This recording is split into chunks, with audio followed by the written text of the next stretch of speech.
lot, our team runs the perfect game plan every time. Score your next Subaru at Findlay Subaru, 1453 Sunland Drive, on the saving side of the freeway.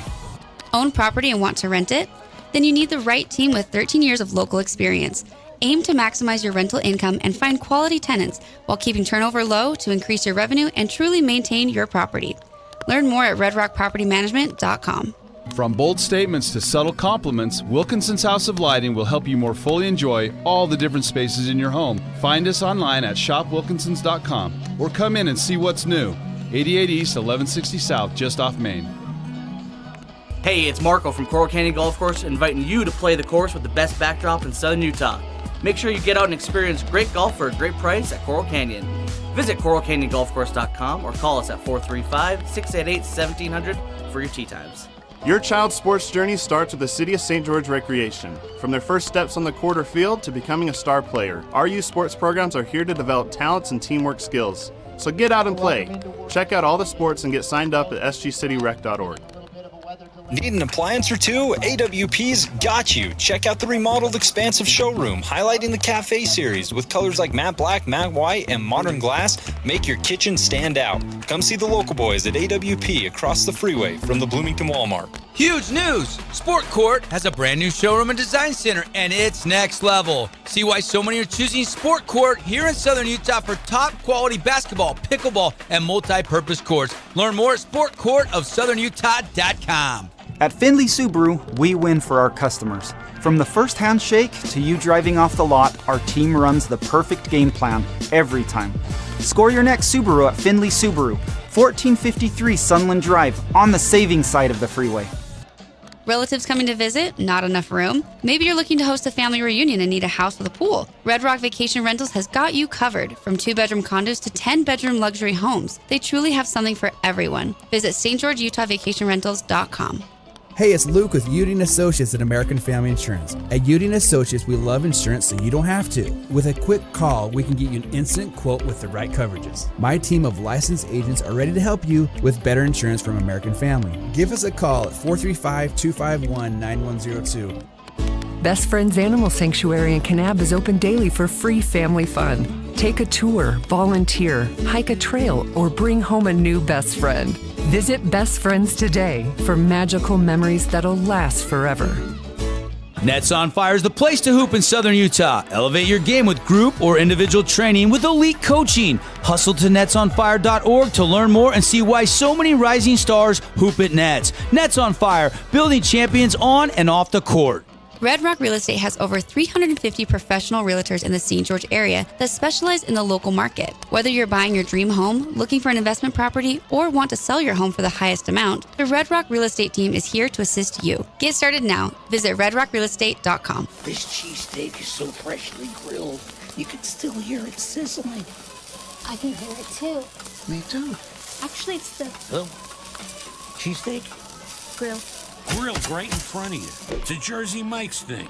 You could wander around a warehouse store forever and never find the one thing that can make all the difference. A helpful face? Now that's something to consider. Everything your local Bucks A stands for is written on our faces. Welcoming, neighborly, knowledgeable. When you're in need of a helpful face, visit one of our 3 Southern Utah locations. Create your own relaxing, comfortable space. Boulevard Home offers the guaranteed best prices on furniture, appliances, mattresses, and more. And buy with no interest financing. Shop Boulevard Home, because home is who we are. Your child's sports journey starts with the City of St. George Recreation. From their first steps on the court or field to becoming a star player, our youth sports programs are here to develop talents and teamwork skills. So get out and play. Check out all the sports and get signed up at sgcityrec.org. From bold statements to subtle compliments, Wilkinson's House of Lighting will help you more fully enjoy all the different spaces in your home. Find us online at shopwilkinsons.com or come in and see what's new. 88 East, 1160 South, just off Main. Today's game is brought to you by Boulevard Home, Simply Wisdom Teeth, Grass Creek Construction, and Texas Roadhouse.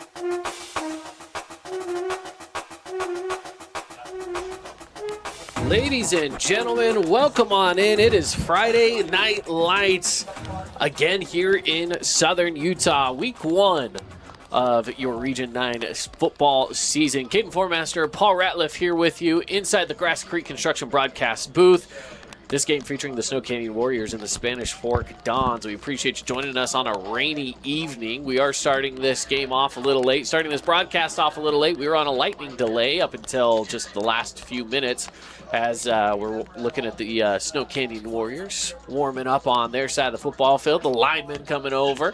Paulie, hey, it's a new season. We're back.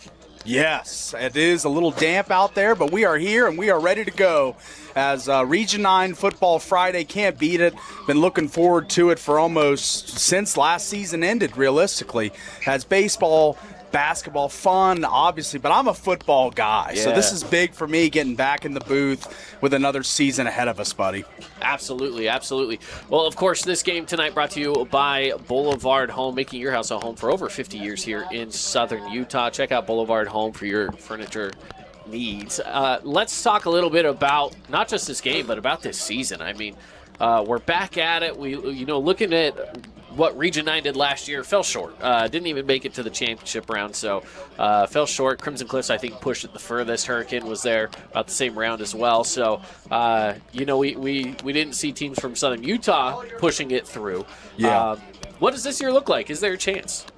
I think there's always a chance whenever you look at the teams that are in Region 9, the talented coaches and players that all these programs possess. And Crimson, Herc, and Desert Hills looks to be an upstart program this year with a ton of transfers. I think the top 4 in Region 9 can compete with just about any other region in the state because we just have so much depth in the teams in our region. I think the talent is rich and the coaching is very, very good. So I think we do have a chance to realistically, raise another banner and throw another championship trophy in the case in one of our schools in the region.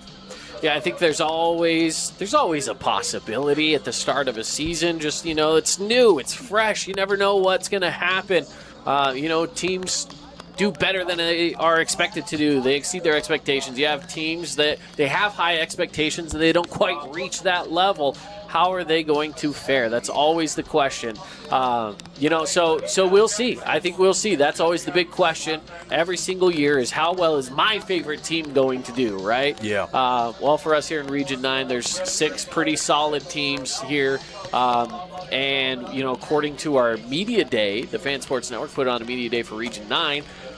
Well, everyone's saying that probably Crimson Cliffs. Crimson Cliffs right now is the number 1 team when it comes to the rankings, followed by Desert Hills, Hurricane, and then Snow Canyon, who, of course, we're covering today. Here's the thing. I think that top 4 right there, I think Snow Canyon could be 1. I think Crimson Cliffs could be 2. I think Hurricane could be 2. I think anybody could be 1, 2, 3, 4.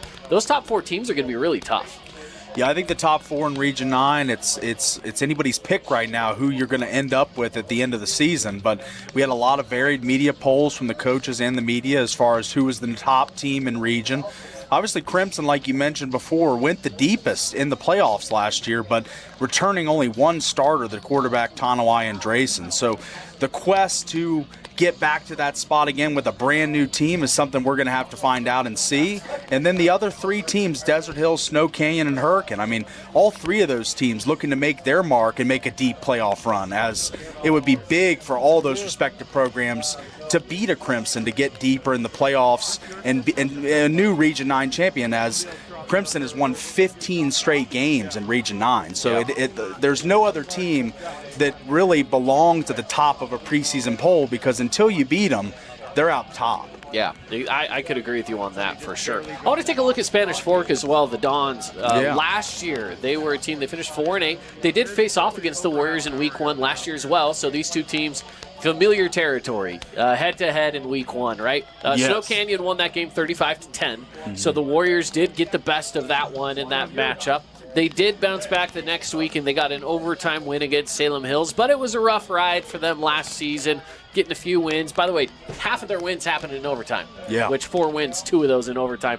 Their season did come to an end against Springville on Halloween, 49-14. I'm sure that's a game they'd love to forget, and this is a new season. You do move past that. But 9.5 months ago, they're calling it a loss and football season comes to an end. But it's a fresh slate. It's 0-0. That's you start right. over. Let's see what the Dons can bring. And they do bring back a few solid players from last year. There are some guys that are gone, of course, but some solid returners coming back. Yeah, they got some good key contributors on both sides of the football coming back. Leading sack man on defense, Lawson Shepard, returns for the Dons. He led the team with 3 sacks. Didn't play a ton last year, but expect him to have a bigger role on this year's team. And Nixon Warren, I mean, we'll get to him a little later, but he does a little bit of everything for this team, and he is a big, impactful playmaker. Today's game is brought to you by Sport Court of Southern Utah, our pregame sponsor. You can nominate a Southern Utah student athlete for the Sport Court of Southern Utah scholarship. It's a $5,000 scholarship. Amazing. And this has been something we've done for the last couple of years with them. We've been a partner with them, and it's been so much fun. We've had enough other local business partners that have contributed as well to where this is a scholarship that's been going to multiple people now. Yeah. It started off with, hey, we'll give a $5,000 scholarship to a student.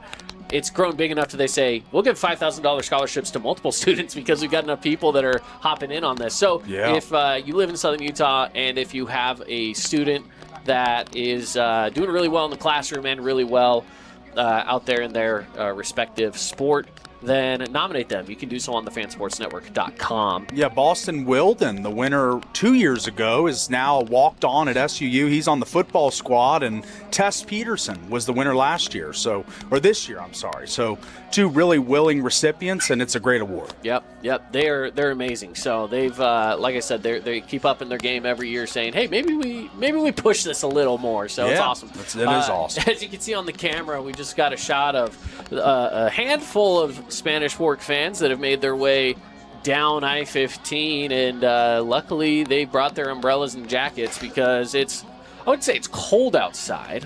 It's just very wet, very rainy. Yeah. And we're in for it here tonight at Warrior Field as the Dons are going to head back into the locker room for some last-minute conversation. It looks like we're still a ways away from the start of this football game, so this might be a little bit of an extended pregame. They're expecting to try to get this thing rolling by 7:30 as the warm-ups are going on right now. Still pretty sparse out there in the crowd, so hopefully we've got a good handful of you watching us live on the Fan Sports Network. Always grateful for those of you that stop on in and join us on the Fan Sports Network. We're always grateful for that. But we are looking at potentially a later start time, so just keep that in mind here as you are locked in with us. Appreciate you joining us. Let's step aside, take a break. When we come back, we will dive further into our pregame coverage presented by Sport Court of Southern Utah and get you further locked in for our Boulevard Home Game of the Week. Back after this. From bold statements to subtle compliments, Wilkinson's House of Lighting will help you more fully enjoy all the different spaces in your home. Find us online at shopwilkinsons.com or come in and see what's new. 88 East, 1160 South, just off Main. Flynn Group plays to win. From commercial to residential projects, we deliver the total building envelope. Roofing, glazing, and architectural metals. Championship quality every time.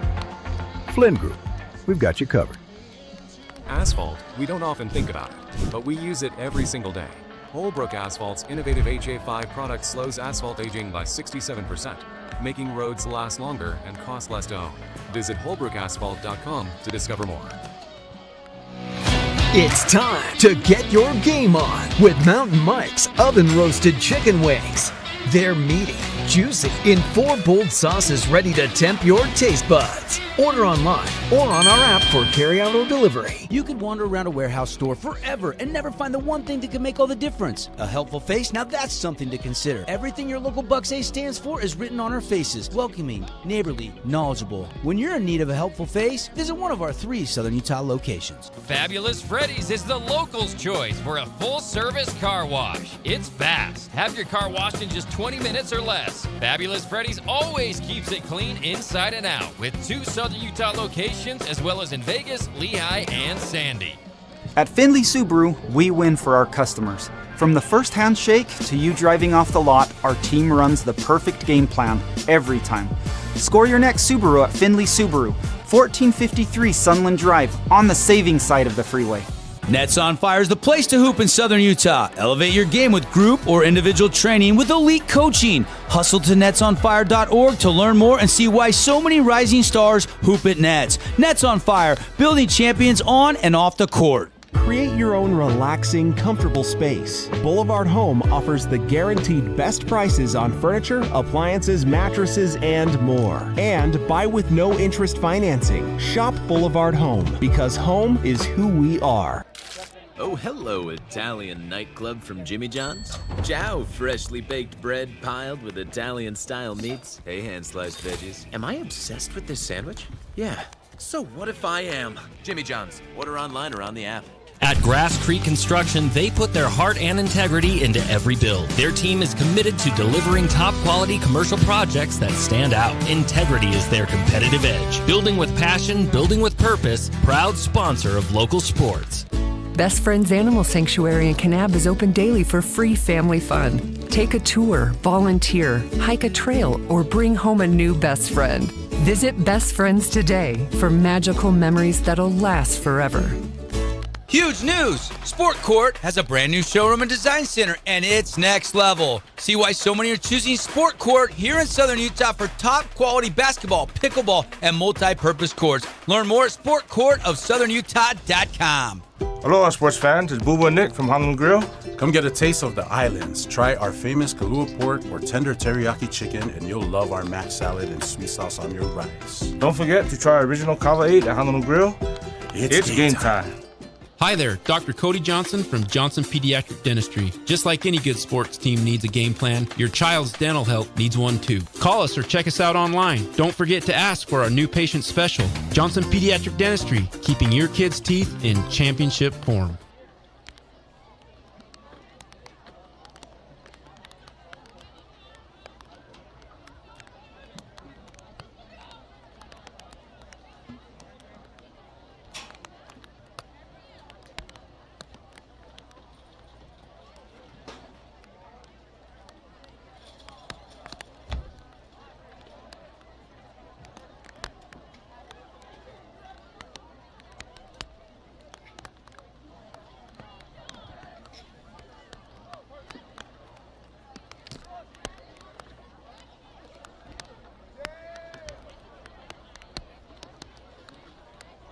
Move down to Mr. Lounsbury. You've been playing meaningful reps your whole career at Snow Canyon, and now you're an upperclassman, right? And you've been quarterback, you've played backer, you've played all over the place. Running back is where I think I'm going to see you this year, right? Yeah, mostly. Are you the Taysom Hill of the Snow Canyon Warriors? Are you the Swiss Army knife? I'll play anywhere they want me to. Are you better already than your pops was? Yeah, sure. What about if I asked him that? What would he say? I don't know. If he's being honest, he would probably say me. I don't know. He would probably say no, though. There's going to be a topic at dinner tonight at the Lounsbury household that might go till midnight. Yeah. You've heard his stories, right? Yeah. Because he played at SC. I remember him just a little bit, and I know he was really good. Yeah. Yeah. It's good stuff. Who do you emulate? If there's a running back that you like to watch and maybe try to emulate, who is it? I'd probably say Christian McCaffrey. Because he can run the ball and he's a receiver too type running back. So yeah.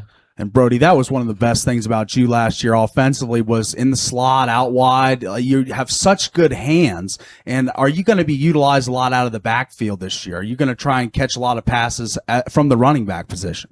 Yeah, I think so. I think Cody's just good with knowing what he's going to do and utilizing all of us and our strengths. And yeah.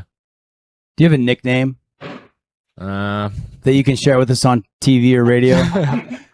No, I don't got no nickname. What is it? Run CMC? I'm trying to think here. We're going to come during a Snow Canyon broadcast.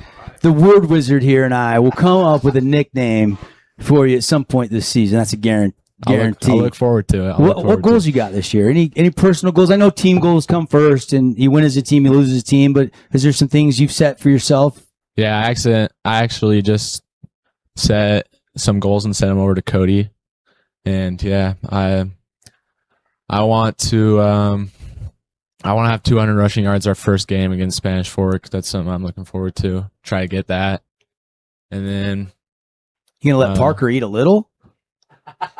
Every once in a while, I'll let him have a taste. No. And yeah, just get the team going, get the team winning, whatever I can do. Who's the loudest at practice right now on the offense? Is it Parker, or is there somebody else that's kind of a rah-rah guy? I don't know. It's probably mixed. I would say maybe Parker. Yeah, I don't know. Who's the quietest? Who never talks? And you're like, does he speak? It could be on the entire team. Probably Liam Morales. He's one of our linemen. He's just a super quiet guy, but a super big boy. Love it. Yeah. Love it. Brody, have a good season, buddy. So there you go, a little bit of action from Brody Lansbury from our media day that took place at Texas Roadhouse, which, man, what a fun media day that was. I don't know if I've ever had a media day where I ate so much bread. Yeah, that's right. We were well taken care of by the fine people at Texas Roadhouse. We'll talk about Texas Roadhouse coming up later. We're going to be doing some fun stuff with them this season, which I'm super excited about, and I hope the community's super excited about it as well. We'll get to that in a little bit. But let's talk Brody Lansbury for a minute. Yes. He said he wanted to rush for 200 yards. Do you think he can do it today?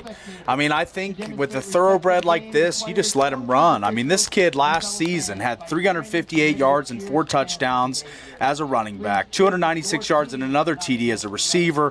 Then you flip the field, 40 tackles, 3 sacks, 4 TFLs, and a pick on defense. I mean, this dude is all around the ball. He's a ball magnet on defense.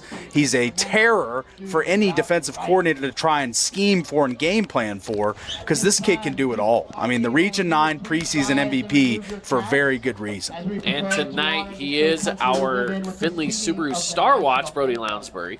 And alongside him, we also have Nixon Warren for Spanish Fork, 2 absolute dogs out there on the football field. Yes, Nixon Warren last year, kind of the Brody Lounsbury of Spanish Fork.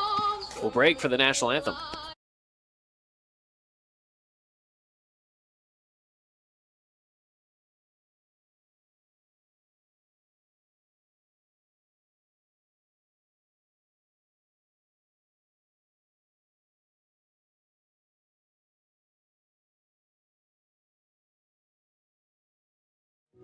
We love giving back to our community, and over the years, we have provided vehicles for families in need, supported local charities, and helped train our first responders. Dealer Collision, your place.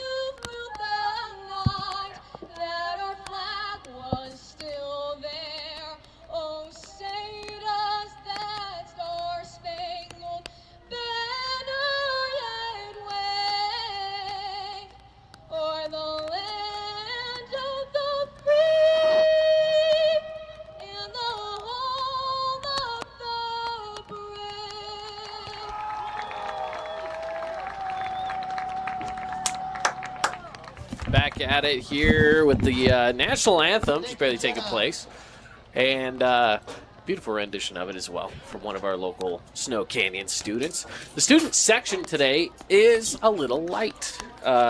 We don't really have many of our students in the crowd tonight, enough for a single row. I think the rain maybe pointed them in the wrong direction today and said, maybe just stay home. So we might see a few of them here tonight. I don't know. We'll see how many more students show up. That's right. Maybe a late arriving crowd, you know?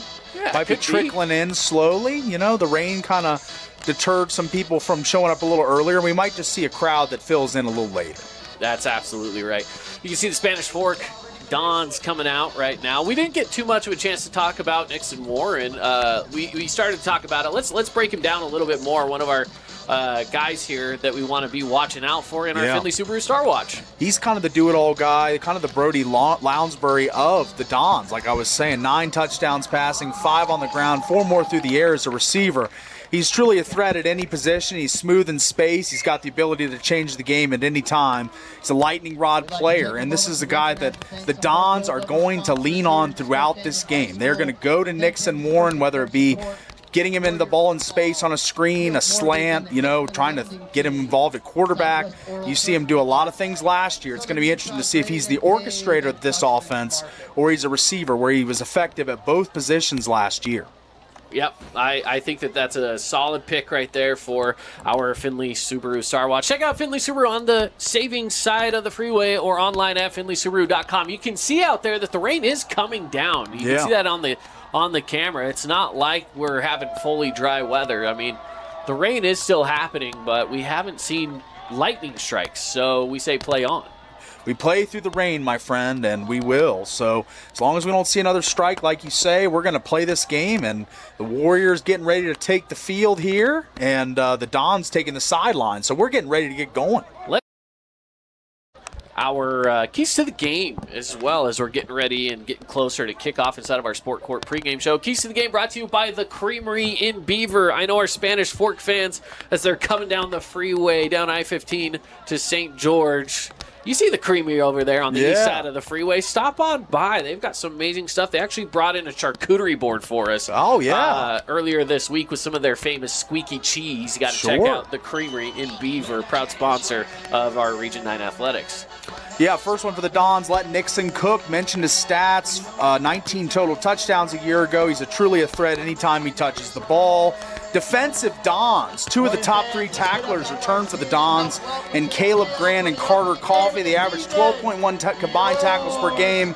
Expect them to make a big impact. And cohesion counts. This team returns a good group of starters from last year's team that have had the entire offseason to build chemistry with this group that is hoping for a much better record and result to this season and a run at the 4A playoffs we mentioned earlier in pregame. Just 4-8 a year ago. This team wants to swing a heavy fist tonight and start out 1-0.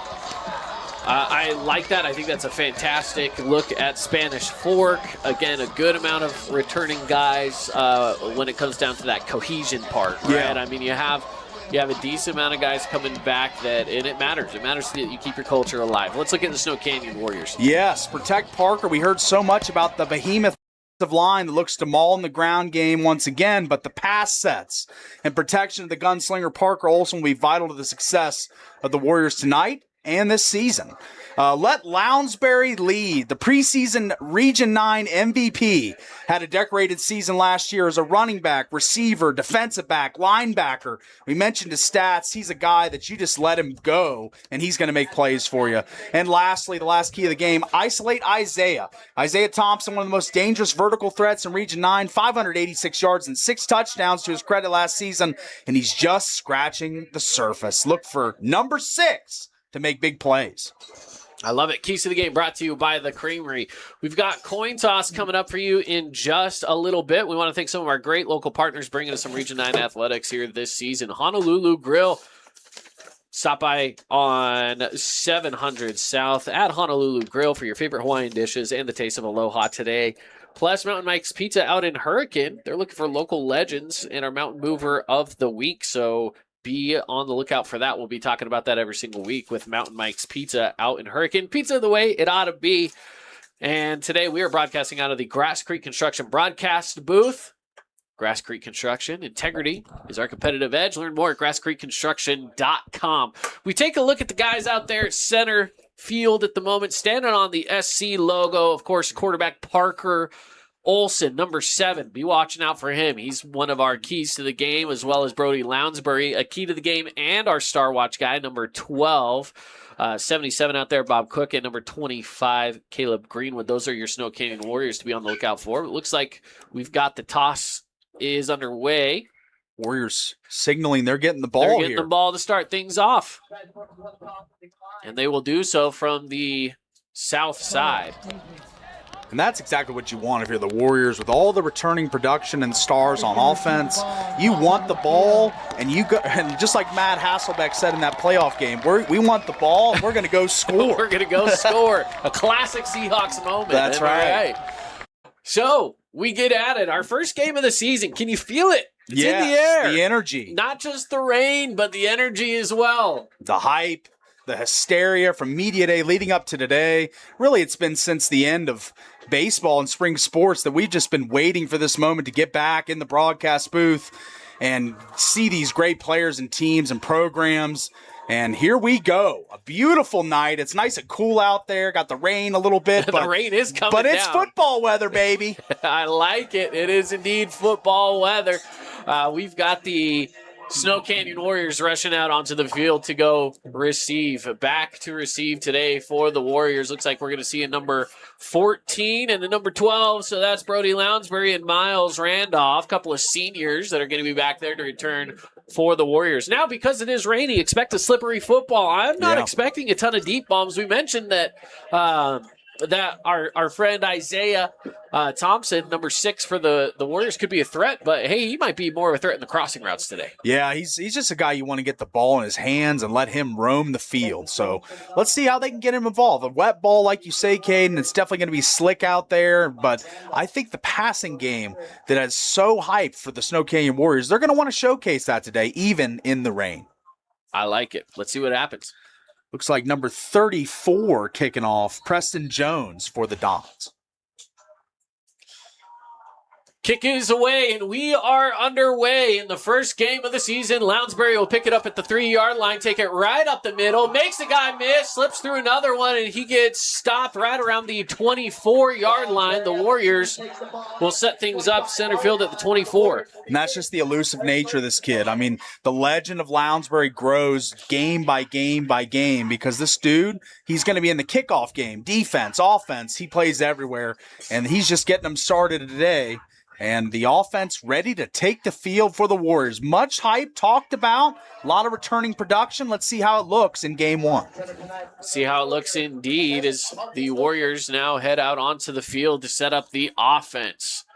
2 receivers near side, 2 far side as Thompson heads out to the far sideline. In the gun is Parker Olson with Lounsbury at his side.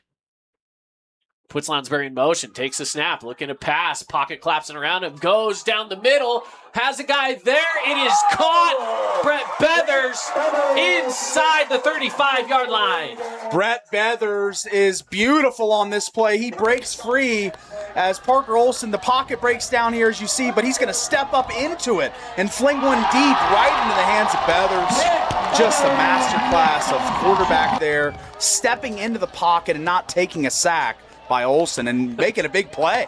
They proved me wrong on the first play. I said we might not see a lot of deep bombs, but man, that already was a pretty good shot downfield. Yes. And we are going to be on the lookout for our Appliance Wholesalers Plus Playmaker Play of the game and a contender early with a good shot down the field. Beathers, 24 catches, 497 yards last year. He averaged 20.7 a catch.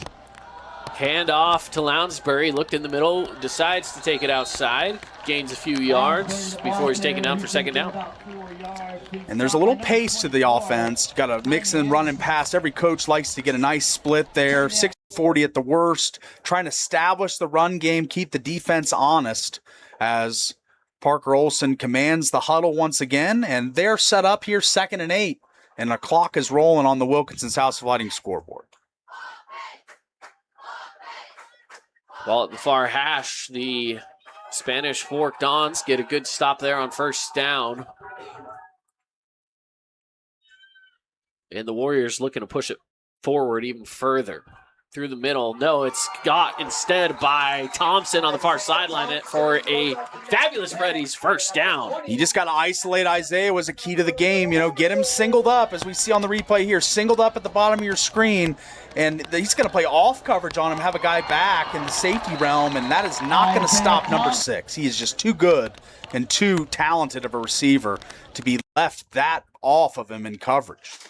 That was Anderson, had to come on over and make that stop. Fresh set of downs now, 1st and 10 at the 20-yard line. Isaiah to your bottom of your screen here. Singled up again. And they'll go into the backfield to Lounsbury, and he's going to get stopped short. Good stop there by Dawson McGee, number 6 for the Dons. Yeah, that was a stick. Yeah, you hit stick in Madden. That's this right here. Is this screen pass kind of flanked out and just a solid body contact wrap and down to the ground for McGee there. 2nd and 12. Stopped by number 6, Dawson McGee. Behind the sticks in this game. Let's see how the offense operates. Probably most likely a passing situation here. But they could catch him off guard with a draw, some of that effect. Zach Johnson, the OC for the Warriors, is like a mad scientist with that playbook. So we'll see what he draws up here. 2nd and 12. Here's a snap. It is a handoff. Lounsbury finds a lane on the outside. He's got a block at the 5-yard line. A flag comes in. He's in the end zone. But they look like they're going to maybe wave it off as an offensive penalty that'll bring it back. It's in the one official motion for the touchdown. The other official was waving the play dead, and it's looking like it's in the area of a holding, and the offense is backing up here. So a great play by Lounsbury, erased by a potential penalty, but we'll wait for the ruling here. Yeah, he just bounced off of the scrum in the middle, and it is a holding call going against the offense. They knew it as soon as the call happened. Everyone kind of stopped and was like, all right, whatever happens, it doesn't matter. We got to move it back. And that was the draw. I mean, they kind of faked everyone out with a 2nd and 12 long situation, drew the draw up the middle, and they got a lot of space to roam for Lounsbury, but instead it's a holding, brings it back, but it'll be repeated second down. The good thing is the holding happened far enough upfield. Yeah, better positioning. That it is better field positioning and a replay of second down, so could have been a touchdown, but at least it's not 2nd and 12 anymore. Back to Lounsbury again. He's going to take it to the outside. Slips through a couple tackles. He's inside the 15, and that's going to bring up 3rd and short. And he's just so slippery, too. We talk about how he likes to take on contact, but in space, he just erases tacklers left and right. I mean, every time the first tackler almost has no chance. You need to gang tackle this guy, and we've seen that early in this game. There's a reason why he was our Findlay Subaru Star Watch guy, why he was the preseason MVP in Region 9, and it's just because he is a playmaker. He is a football player. He is your Swiss Army knife for the Warriors. And now he sets up on the right hand of Olsen. Going in motion is Lounsbury. Olsen rolling out to the left. He's got some pressure. He bypasses it, looking for the end zone, reaches for the pylon. Are they going to call it, or are they going to say he was out at the 1? They might call him out at the 1. They're going to say touchdown. The one official never put the arms up. Yeah, touchdown Warriors, and Parker Olsen shows his elusive ability, escaping the pocket, seeing the lane, and getting downhill and diving for that pylon for 6. Another touchdown on the ground for Parker Olsen as he continues to add to that count in his career. He has been a prolific rusher of the football. Touchdown Warriors, getting things rolling early. And looking for the extra point. This is Miles Randolph going to look to kick, and a flag comes out. This is going to be offsides on Spanish Fork, which I think this moves it into the position where you could go for 2 here if you're the Warriors. This ball's going to move up a little closer to the goal line, but it seems like they're going to keep the kicking team out there. So the penalty, regardless, still results in a PAT attempt coming here from Randolph. As the Warriors in position, and the snap's back, the kick is up, and the kick is good. So the Warriors make it 7-0 here on the Fan Sports Network inside of our Boulevard Home Game of the Week. We'll be back right after this. At Grass Creek Construction, they put their heart and integrity into every build. Their team is committed to delivering top-quality commercial projects that stand out. Integrity is their competitive edge. Building with passion, building with purpose, proud sponsor of local sports. Hi there, Dr. Cody Johnson from Johnson Pediatric Dentistry. Just like any good sports team needs a game plan, your child's dental health needs one too. Call us or check us out online. Don't forget to ask for our new patient special. Johnson Pediatric Dentistry, keeping your kids' teeth in championship form. Flynn Group plays to win. From commercial to residential projects, we deliver the total building envelope. Roofing, glazing, and architectural metals. Championship quality every time. Flynn Group, we've got you covered. Warriors on the board first, 7-0 here on the Fan Sports Network. They'll be kicking off here to Spanish Fork in just a moment.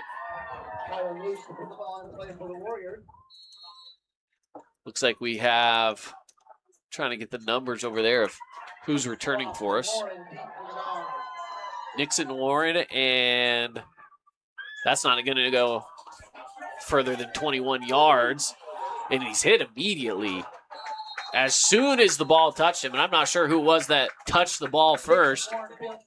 That was Warren, who came all the way in to grab it, and he got hit immediately at the 20. Yeah, so that's where they'll set up shop, is the 20-yard line. Great kick coverage there from the Warriors, getting down. Kind of a shorter kick, kind of a pooch, but they get down and they make a great play and gang tackle him to the ground. And now we get our first sample of the Dons on offense.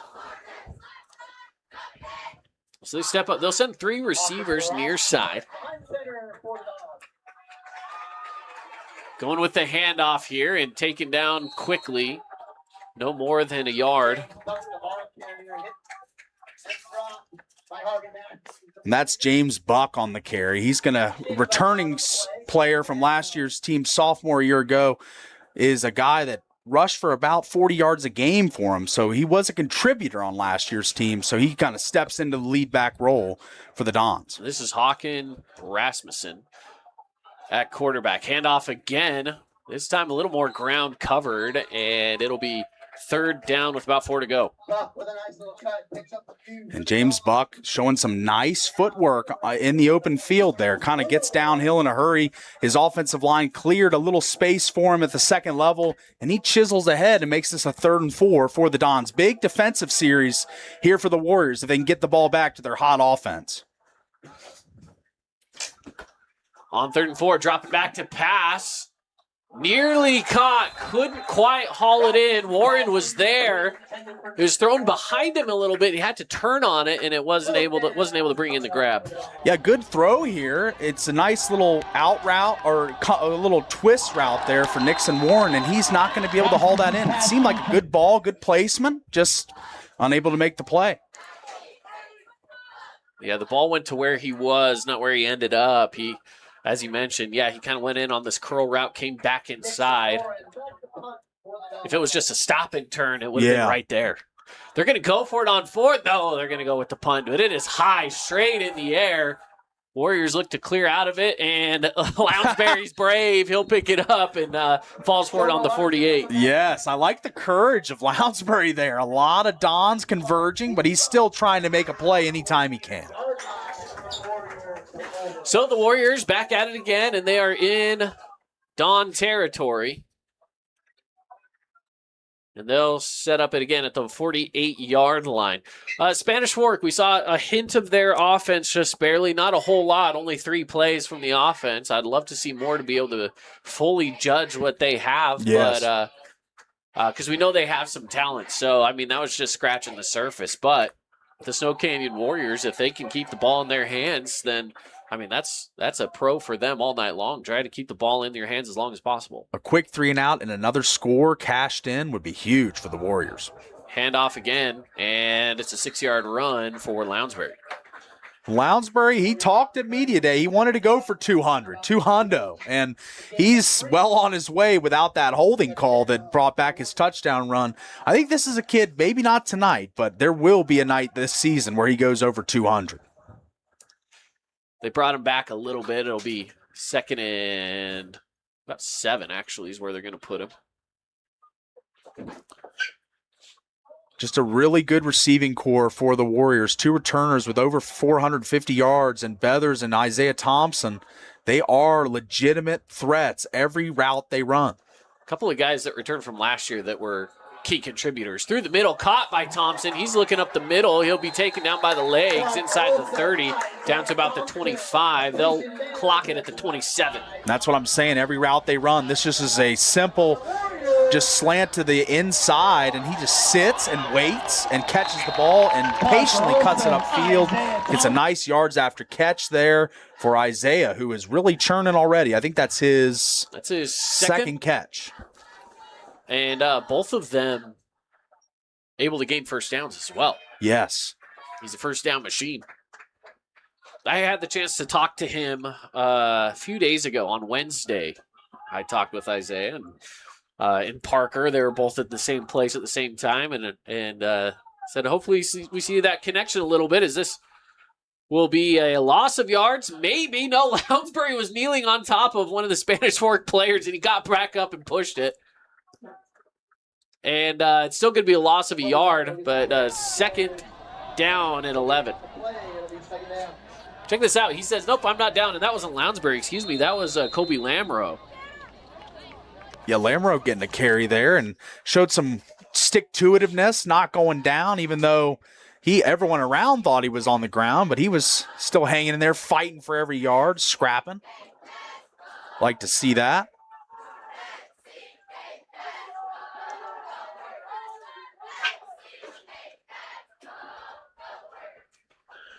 Looking to pass, Olsen.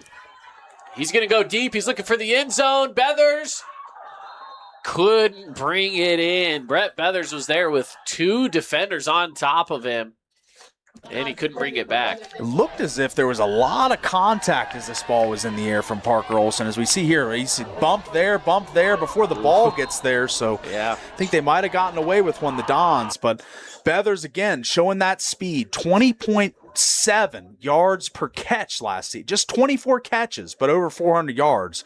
He is a big play written all over him. Let's see what happens here on 3rd down.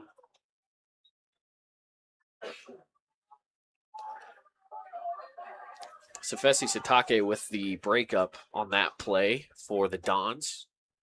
Here's 3rd down. Looking to pass. Pressure coming at him. Dumps it off to Lounsbury. Lounsbury looking for the outside. Past the 20. Takes a bump at about the 15. It's enough for a 1st down. And the Warriors move the chains again. How about the tiptoe here? It looks like he's in the circus, tiptoeing on the high wire. As Lounsbury gets outside, he gets another 3-4 yards, just boom, boom, boom, right along the sideline. Good footwork there from number 12. Inside the Red Rock Real Estate red zone for the 2nd time this evening. And I'd love to know how many yards he's at, see if he's getting close to breaking that 200. I mean, obviously he's not close now. It's only the 1st quarter, but is it trending that way? That's the question.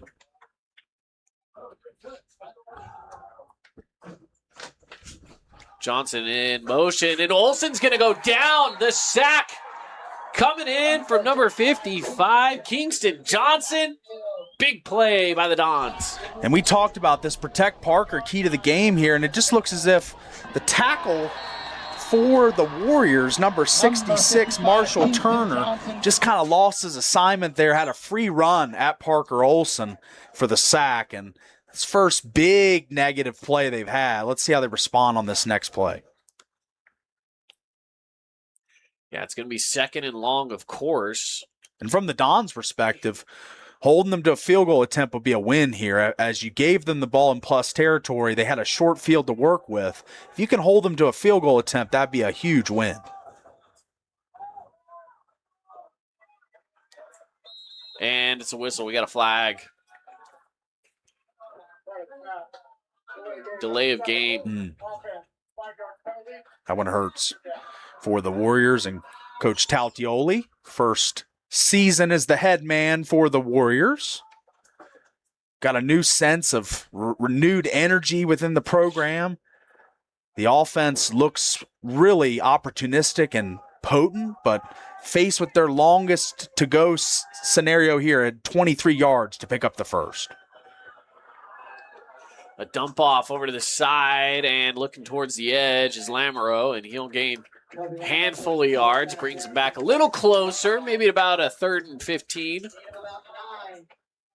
So this play here is where you get to see the OC Zach Johnson at his finest. A long distance to pick up the first down. You're probably just looking to the end zone here. If you're Zach Johnson, the OC, I think Parker Olsen looks for one of his 2 dynamic playmakers in the passing game, Bethers or Thompson here. Whichever one's lined up one-on-one, I'd take a shot if you're Olsen. You're in field goal territory, though. Like you're saying, there's a shot to score on this drive no matter what, really. But you want to see that 7 on the board. And here's number 7, Olsen. Rolling out, pass across the middle. It's caught on the roll down to the ground by Brett Bethers. Another blast off from Bethers. Another 15-plus yard catch for the kid as he's making plays all over the field early in this game. Thompson, Bethers have been potent and dangerous early on. Down to the 2-yard line, 1st and goal. Not quite. It's still 4th down. Oh. Can you believe that? Not quite a 1st down. It's like 4th and inches down there, it seems. This has number 12 written all over it. He stick it up in there. Gritty kid. Loves contact. See if he can get it here. And it is Lounsbury, and he's going to push his way through into Snow Candy Warriors touchdown. Lean on Lounsbury, baby. He is the guy to carry you through whenever things are tight, whenever it's fourth and less than a yard. You give it to this kid. He dodges one in the backfield, makes a huge play on fourth down to get into the end zone to make this 13-0 Warriors. And the stands are rocking here. Students starting to get into it. Yes, they are. We're looking for an extra point coming up.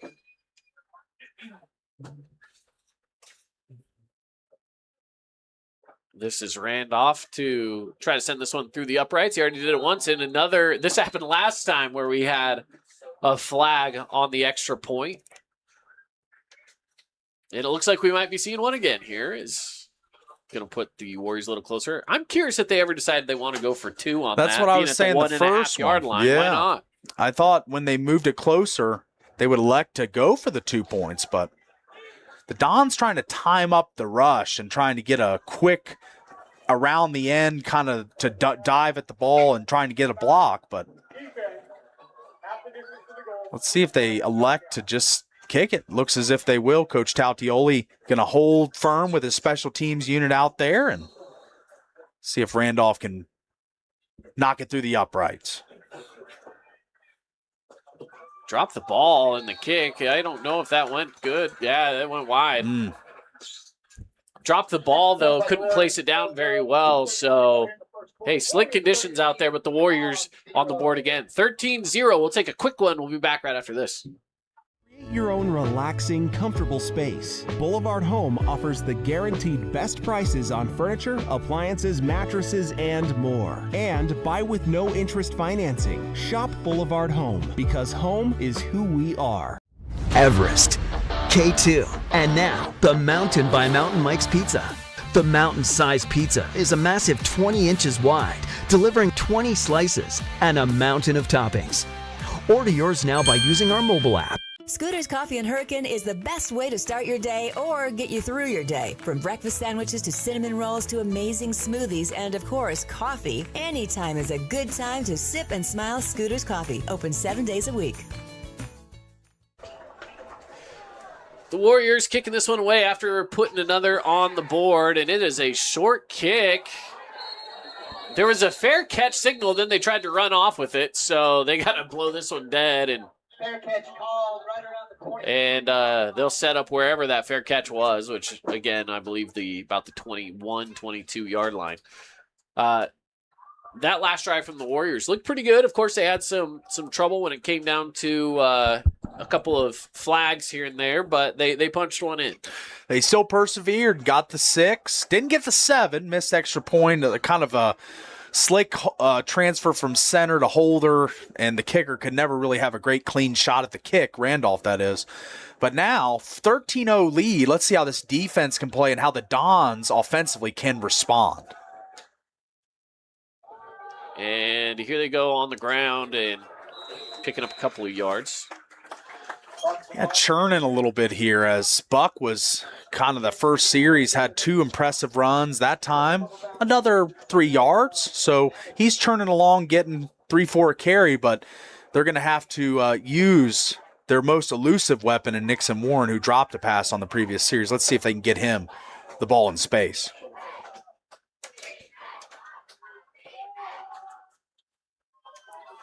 Here we go again, 2nd and 7. Snap, looking to pass. Pressure coming. Rolls out of it. Still looking to pass. Going downfield, has Warren out there. He gets it at the 30-yard line. And he's in. It's a touchdown. Was just saying, get Nixon Warren in space. That time, the play breaks down a little bit, and there's a heavy rush that's eluded here, and then this ball is just flung perfectly on the dime. Snap, as looking a to great rush pass. from the Warriors. It kind of comes coming, late, rolls and out then of it, the still looking to rollout, the pass. feet set, Going the downfield, bomb has Warren to out Nixon there. Warren, who Gets it was at their the most lethal 30-yard skill line. player a year ago, and it looks And as he's if he in. still It's a is touchdown. in 2026.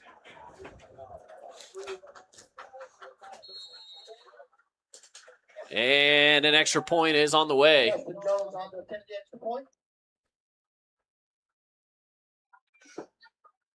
And that looks to be good. It is.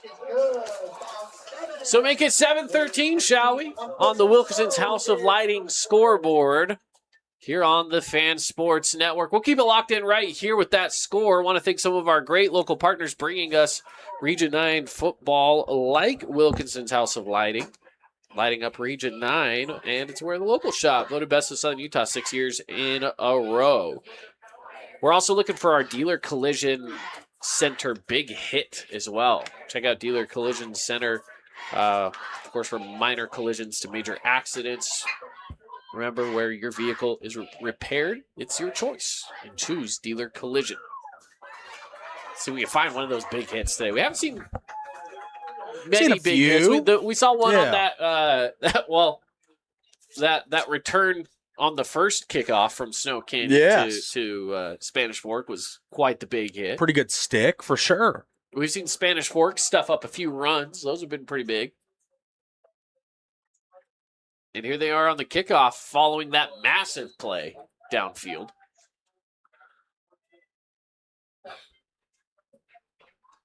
Good boot there. And Lounsbury will let that drop into the end zone. Still pretty wet conditions out there. Cool air. Probably the coolest day that I've seen in St. George in, months. I don't know. When was the last time? Right now, currently showing 73 degrees. When was the last time we saw 73 at 7:45 at night? That's right. It is opportunity or prime conditions for these kids to have a good night. The rain subsided, the cool temps. I mean, it feels great. Absolutely. Absolutely. So the Warriors head back out onto the field. We go score for score there with the Warriors getting a score, Spanish Fork getting one, and back at it. Minute 41 left to play in the first. Beathers and Thompson combined 55 yards for Brett Beathers, along a 40 and 31 for Isaiah on 2 catches apiece as they pound up the middle here. Just dragging some defenders. But those two receivers have been really hard to guard for the Dons. I'd see, now that the rain's really slowed almost to a halt, a little sprinkle maybe, but I think that the aerial assault begins here from the Warriors as they've been having their way through the air. Yeah, let's see what happens. Now, of course, the turf is still wet, so anytime that football touches down, it's gonna get wet. So as of right now, while there might not be rain in the sky, it doesn't mean it's not wet conditions. So, under a minute to play. Keeping it himself. Olsen makes one defender miss, picks up about 10, and it's another first down. Good creativity here from Zach Johnson, the OC, as little fake jet sweep, and Parker Olsen takes the read and goes right up the gut for a nice gain for a first down. 10, and it's another first. Under 40 seconds to play. One more play available for the Warriors before the end of the first quarter.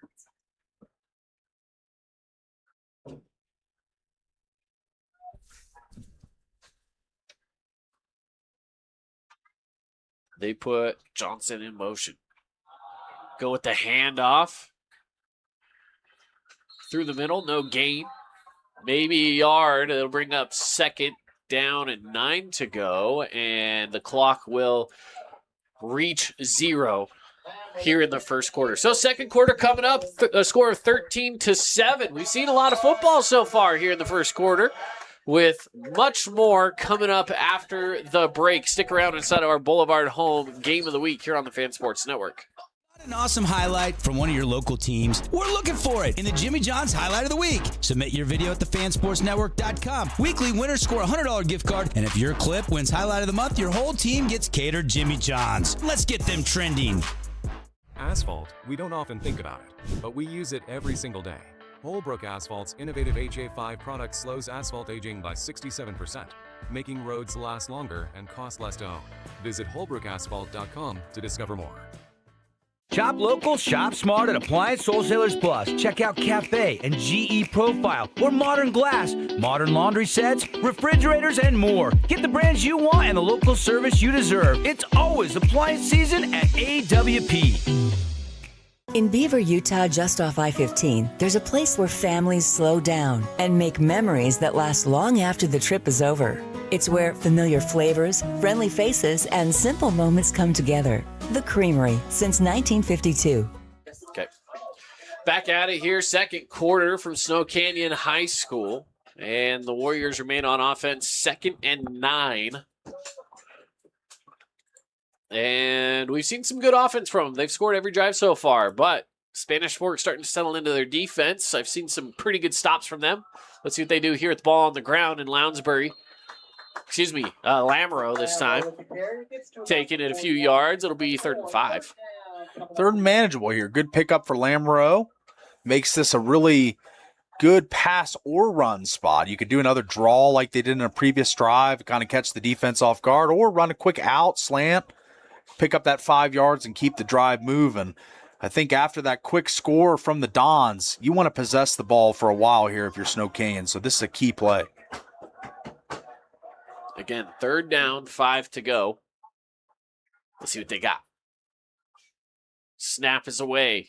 Handoff. Pushing through, and it is a 1st down. Lamoureux gets it done. Colby Lamoureux, I mean, sometimes it's the guy that you're not expecting and not preparing for on the scout team to step in. I think the Lounsbury, RB1, and Lamoureux's provided a nice change of pace to him in the backfield as well. So they are moving once again. Love to see it. Set up about midfield, 48-yard line here for the Warriors. Again, 13-7 is your score. We'll be giving you some score updates as the evening continues from around Region 9 and around the state of Utah. Olsen looking to pass. He'll go near side. And Thompson picks it up. He stays on his feet and dances right around the line to gain. He'll get it by a yard. It'll be a Fabulous Freddy's 1st down. And that's the 3rd catch for Isaiah. All 3 have gone for Fabulous Freddy's 1st downs, as he is a guy that gets the depth in his routes. He's going to get all the way to the sticks. He's not going to go up a couple yards short and catch it and try and make a play. He runs to the sticks, makes the catch, moves the chains for the Warriors. Into Don's territory. Let's see what the Warriors cook up here again. Good pressure coming in. He'll keep it himself as Olsen, and he pushes through a couple of defenders all the way down to the 30, and another 1st down at the 30-yard line. Parker Olsen is a throwback quarterback, kind of like a Tim Tebow in a way. I mean, this dude just levels the boom on tacklers trying to take him down. He embraces the contact, and he's not afraid to bring and lower that shoulder and get a couple extra yards for his team as he did there. Couple extra yards indeed. I mean, I thought he was going down after about 3. And yeah. Slipped through that one, and then even after getting hit again, he was able to lean forward and grab a few more yards. That's huge from your quarterback. At the 30-yard line, sends Lounsbury in motion. Look for that screen play. No, he's going to keep it himself again. He wanted more, but he takes it back. Maybe losing a yard, actually. And he does, 2nd and 11. Yeah, number 7, Anderson on the tackle for the Dons, made a play there in the middle of the field. And Parker Olsen just was so congested in the middle, not really much room to operate. And that's kind of a lost play, 2nd and 11. Now behind the sticks and having to make yet another big play to keep this drive alive and move closer to make this a manageable 3rd down or pick it up all in one foul swoop. Let's see what they do.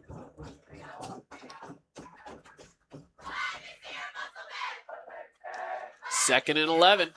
Pitched it back to Lamoureux. Lamoureux can't get going. No pickup on the play. Good job 11. Stopping his momentum. Number 24 of the Dons, that's Tyma Anderson, making the play in the backfield. Good. Anderson's made a couple of plays tonight so far. I mean, he's looking good. He's an aggressive for his size. I mean, more of a a DB, of course, but comes up into the box, makes plays. Like to see that.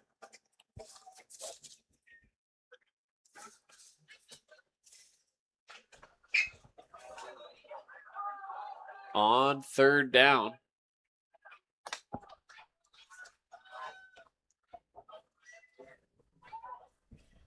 Snap is away, looking to pass. Olsen steps up. He's got room to run right up the middle, and he's going to take it. Gets hit again before he goes down, and gains 5 yards past the line. 15-yard run. Is this Parker Olsen or Mike Allstott? Look at this here. I mean, right now, he's got plenty of time to throw, but he sees the lane, and right here, boom! He takes on the contact, keeps it moving, and picks up a first down for the Warriors. Wow. Unbelievable play there from the young man at number 7. Picked up, we'll call it 14 yards on the play. We'll give him 15. They were a yard back from the 30. He started at the 31, ended up on the 16. We'll give him a solid 15 on the run. How about it? Inside the Red Rock Real Estate red zone. Olsen's going to keep it himself again. He likes to run, and he's inside the 5. And that's going to be first and goal, just like that. How about Parker Olsen's day so far? 9 out of 10 passing the ball, 122 yards, and 6 rushes for 43 and a touchdown, and he's inching towards here of a second touchdown. Is he going to keep it himself? Does he want that TD? Yeah, you got a litany of the guys you can go to. You got the preseason MVP and Brody Lounsbury. You got Olsen to call his own number. You got Isaiah. You got Brett. There's so many weapons. And they're all on display tonight, but I think number 7 might call his own card here. Let's see what happens. And he'll go handoff to Lounsbury. I think they knew a run was coming. And Lounsbury loses a helmet. He's going to have to come off for a play, so you know where it's not going. Lounsbury, a Warrior in there, gritty kid, takes a big hit and gets taken down, but short of the goal line, second and goal, obviously, now for the Warriors. And I still think that run pass option, giving Parker Olsen the choice, is the play here. And let's see what they go with. OC Zach Johnson, first year head coach Zach Taudioli. Yeah. He's a great guy. He came up to us before the game started as Olsen does end up running this one in. Touchdown, Parker Olsen. Touchdown, Warriors. Now 2 TDs on the ground and almost perfect through the air. This kid's having a game, as they say. And, man, look at this, just straight up the gut. There's no hesitation. When he makes the choice to run, he is going for the chalk and getting into the end zone. What a play, and what a player in Parker Olsen.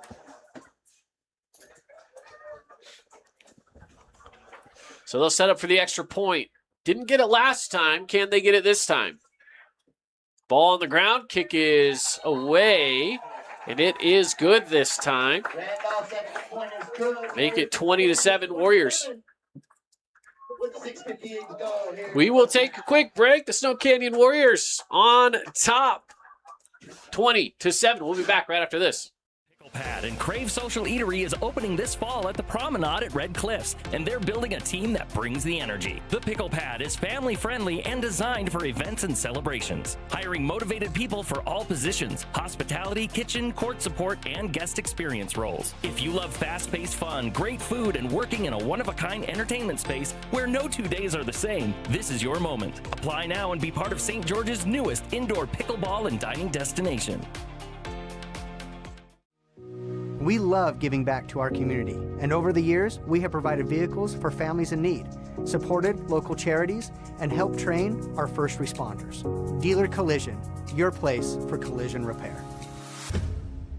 Scooter's Coffee and Hurricane is the best way to start your day or get you through your day. From breakfast sandwiches to cinnamon rolls to amazing smoothies and, of course, coffee, anytime is a good time to sip and smile. Scooter's Coffee, open 7 days a week.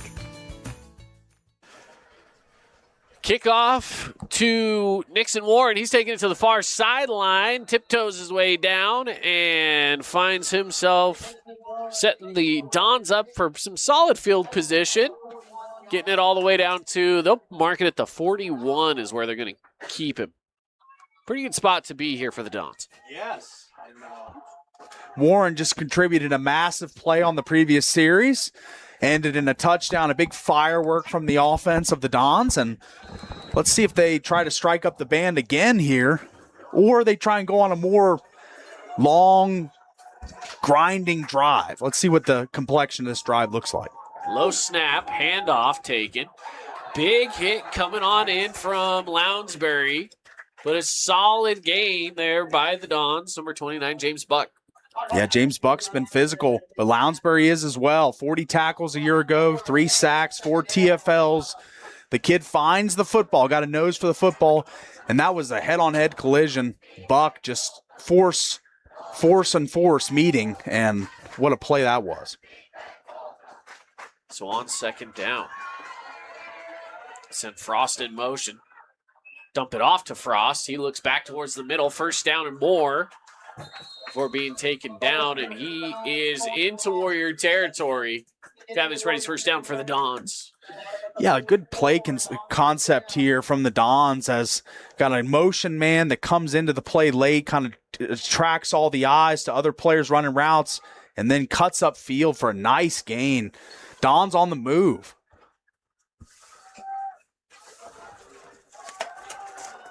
First and 10. Looking to pass, going to the far sideline, stepping up, and the ball was caught. They're going to give it to him. Wow. 11-yard gain. What a play by Nixon Warren. This kid is starting to heat up now. Made the huge play, and now starting to get into the possession receiving job as well for this Dons offense.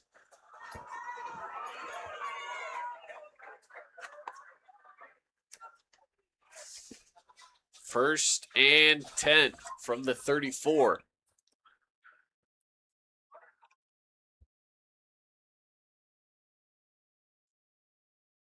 Here's a snap, going to go with the handoff. Taken down. Buck gains a yard.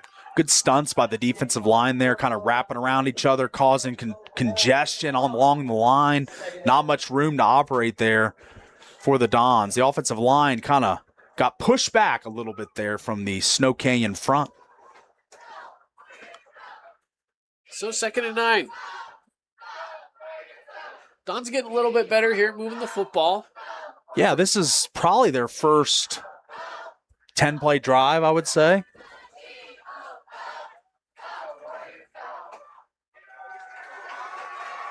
Looking for the snap. There it is. Rasmussen rolls out, looks downfield. It's tipped off of the hands of Crew Lefevre and couldn't get it down. Yeah, Crew made a great play on that ball, stalking the receiver all the way. As Rasmussen rolls, doesn't really have a chance to set his feet very well here, as we see him kind of fade out of the pocket, throw on the run, and just a great break up there. Yeah, Lefevre nearly getting a pickoff. But again, just coming in a little too hot. Wasn't quite ready for the grab. Third down.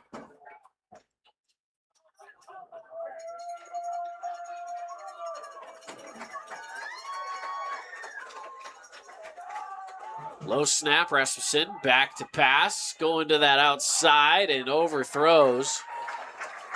That'll bring up 4th and 9. Great job out there. Number 3 of the Warriors, Link Hafen, using the sideline as another defender, not allowing the receiver to exploit and get inside on him. He just did a great job angling him away, and the ball wasn't able to be caught anyways, but great coverage from Hafen. Coming up, we'll have the halftime show, and we'll be bringing you some scores from around Region 9 in the state of Utah. So look forward to that. Rasmussen looking to pass, dodging in and out, still nowhere to go, being chased down, gets the ball away, but is well out of play by the time that it lands down. Great pressure as Rasmussen was running for his life here. As we see the backside pressure come late, he feels it and gets out of the pocket early, but the chase is on the pursuit. He has no time to set his feet. It's just a Hail Mary kind of home run ball, hoping to hit to Nixon Warren, but the pass defense is there from the Warriors, and it's a turnover on downs. Indeed, Warrior football. And the offense will now take the field. Good stop there for the Warriors, and it was a good march from the Dons up until that exact drive, that exact moment, that last set of downs. Really, they only gained 1 yard across 4 plays. It just couldn't quite move it further than that. But up until that point, it looked pretty solid. They just got to revert back to what they were doing before. So the Warriors are going to take this on the ground for a good run by number 22, Lamoureux.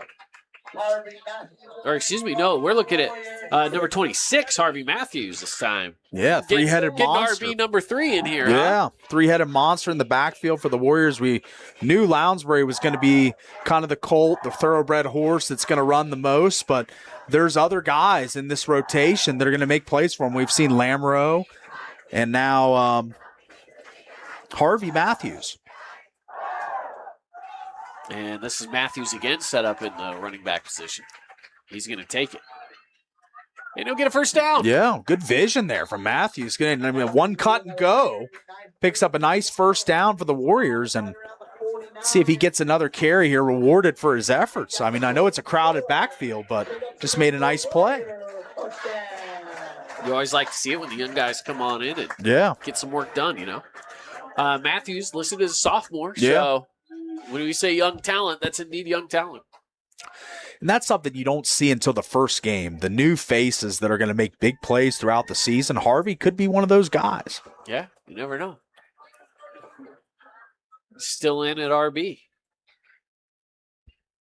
1st and 10 for the Warriors. Just over 3 minutes to play. Looking to pass is Olsen. He's got pressure at his back. He's got to do something with it. Throwing across his body. And oh, man, that was dangerous. Intended for Isaiah Thompson, but underthrew it. And there were some Dons right there. Dons were swarming. Parker Olsen, this was kind of similar to the Rasmussen turnover on downs throw.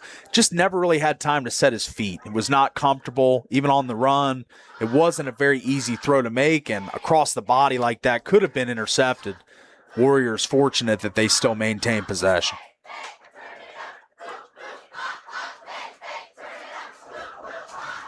Second down.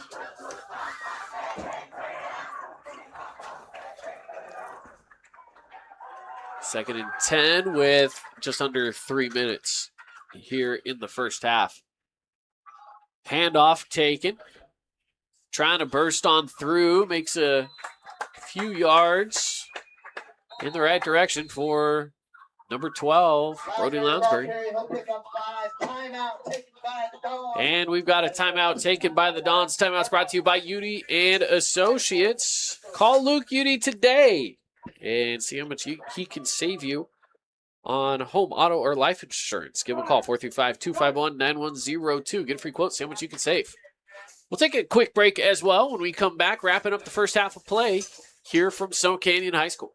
At Grass Creek Construction, they put their heart and integrity into every build. Their team is committed to delivering top-quality commercial projects that stand out. Integrity is their competitive edge. Building with passion, building with purpose, proud sponsor of local sports. Need an appliance or two? AWP's got you. Check out the remodeled expansive showroom, highlighting the Cafe series with colors like matte black, matte white, and modern glass. Make your kitchen stand out. Come see the local boys at AWP across the freeway from the Bloomington Walmart. This cheesesteak is so freshly grilled, you can still hear it sizzling. I can hear it too. Me too. Actually, it's the Cheesesteak? grill. Grilled right in front of you. It's a Jersey Mike's thing. 3rd and 5. The Warriors looking to march. They've got just under 3 minutes left to try to get in the end zone. Through the middle, it is caught. Miles Randolph takes it down inside the 40. They'll set up at the 36. Randolph, nice play here. Good route conception. Had a couple guys running deep routes, kind of freed up the middle of the field for Randolph, who kind of sits down in a zone, makes a nice play, moves the sticks for the Warriors. And now it's 2:39 and ticking on the Wilkinson's House of Lighting scoreboard.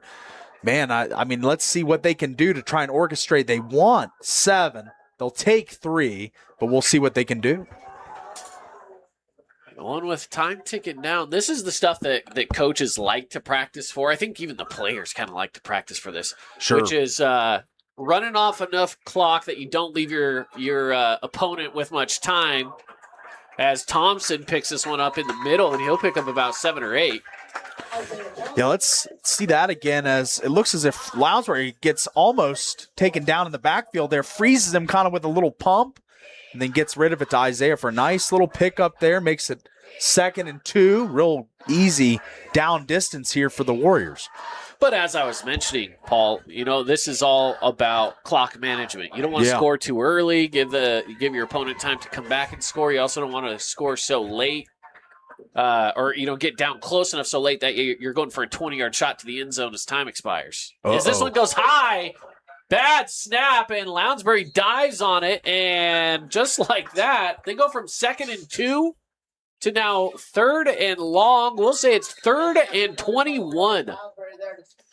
Yeah, tough beat there is kind of the first kind of flaw in the offensive line we've seen with a high snap there. Kind of squirts free and goes a long way, as we see here on the replay. High, not ready for it was Olsen, and that ball is all the way out to the SC logo. Tough turn of events for the Warriors, and 3rd and a country mile now. Yeah, that's insane. We do have another timeout here on the field. We'll keep it right here. As again, we mentioned 3rd and we'll call it, I believe it's actually going to be 3rd and 22, which is insane. Long field. We'll just say it's 3rd and extremely long. Is your goal here now, Paul, get it into field goal range? I mean, obviously you want to go for the first down. Sure. Which field goal range and first down territory aren't all that far apart because I'm just going to call it as it is. Snow Canyon's kicker has been less than impressive because their kicker's their receiver. They don't really have a true kicker out there on the field. It's one of these situations where you got a guy pulling double duty. Yeah, you got number 6 and number 1, Beathers and Thompson to the top of your screen. I think you just throw it up to one of them. You just let them go and throw it up and see if they can make a 50-50 ball catch for you. And that's kind of what you're looking for right now is Olsen's going to get hit. Now he's taken down. Too much pressure from the Dons coming in. But you were right. You did have some pretty good coverage out there. Some options were available. But good coverage from the Dons. And the coverage by the Dons was very good. It didn't allow for any windows for Olsen to let this one go. He just was, the pressure was on. The coverage was good. Kind of a perfect storm for the Dons. So it is 4th down and a lot. 4th down and a lot, we'll call it. Now, this is when you want to coffin corner the kick. You want to get it inside the 5, try and pin the Dons deep with just 1:14 left. It is something to watch here for the Snow Canyon special teams unit. Can they get the ball inside the 10 or 20 at the very least to make this a long drive for the Spanish Fork offense? Got a big old rainbow showing now here in southern Utah. As the sun finally starting to poke through.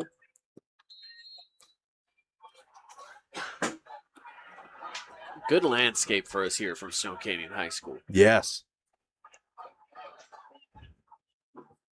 And here's the punt. That was Thompson on the punt. Picked up by Warren. How many times does your star receiver double as your punter? Like I said, they don't have true punters, kickers. Yeah. You got all these guys pulling double duty. That was a great punt. And that was, hey, you know what? Good leg there. What are they, inside the 20, right? Or right at the 25, okay. Or 23. About 23-yard line, we'll call it. With just over a minute to play. Good defense there from the Dons, man. And hey, I will say, it started out with a mistake on 2nd and 2 from the Warriors, but then capitalizing with your defense for that 3rd and 4th down. And here we go. First down. Looking to go. And it's picked off. Picked off by the Warriors and bringing it back out. Lee Kafid all the way to the sideline. Still inbound. Spinning through. Finally goes out. Lee Kafid. And we got a flag, and we got a flag. We got a lot of extracurriculars going on the sideline. You can see it right there on our camera. And we've got more players jawing and jabbering. Wow. Number 29, James Buck, was really in the thick of it. He wanted in that.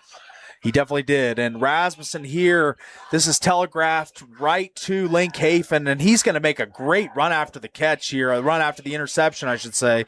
Long run down the sideline, and then that kind of just a little pushing and shoving erupts into a little more than that, and flags fly. Yeah, I think the push and shoving came about because you had I believe that's number 52, if I'm not mistaken, which would be Ammon Giles, I believe. He didn't want to give up on the play, but the officials were calling it. They were whistling, and he started, he kept going after Hafen because he was never on the ground. Yeah. And then Snow Canyon, of course, comes in, the Warrior players, backing up their guys, saying, hey, the play's over. Get off of it. That's right. And then that just leads to, conversations, we'll say. And a conversation between the officiating crew. Yeah. To try and sort all this out because multiple players were involved.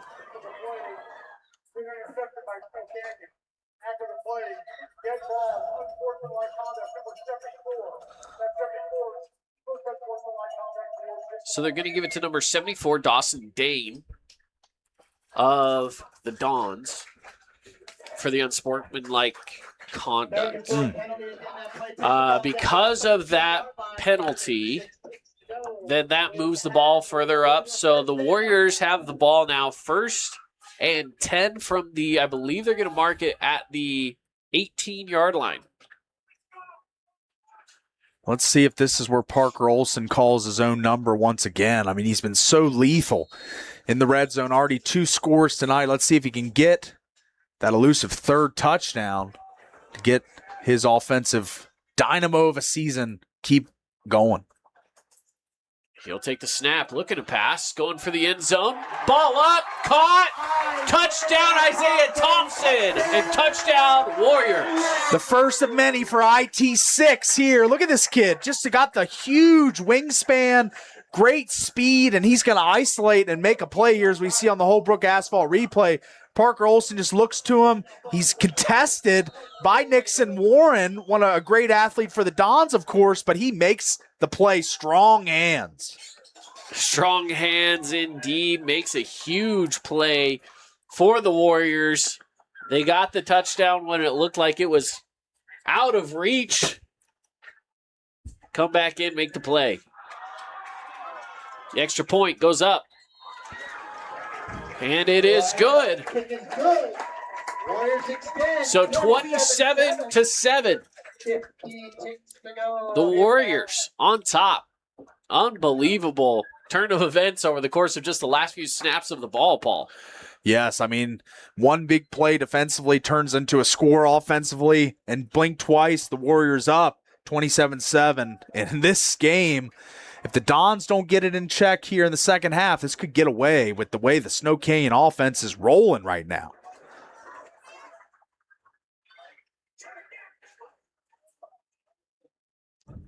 So let's see what we've got coming up with the last few plays of the game as the Warriors will be kicking off to the Dons. Dons maybe looking for a little electricity in the special teams game. Maybe ramp up the voltage there. Maybe try and make a nice return. But right now, 27-7, you want to just try and at least get 3. Try and hurry down the field, hurry up offense, 2-minute drill, and try and bang in 3. And short kick to help them. And this one was touched by the Dons, and man, the Warriors almost got there. Yeah, by the time he finally was able to get down on it, looked like that was Mason Snow finally able to get down on it. The Warriors were right on top of him. That was close. And you mentioned the lack of special teamers, the kicker, the punter, some position players doing those jobs. But these short kicks have been effective for Snow Canyon. Even though they haven't been boomers, they've been effective in covering the field and making the plays. Absolutely. So their fresh set of downs starts with 46 seconds left to go in the first half. 1st and 10. At I believe we'll set it up at about the 14-yard line.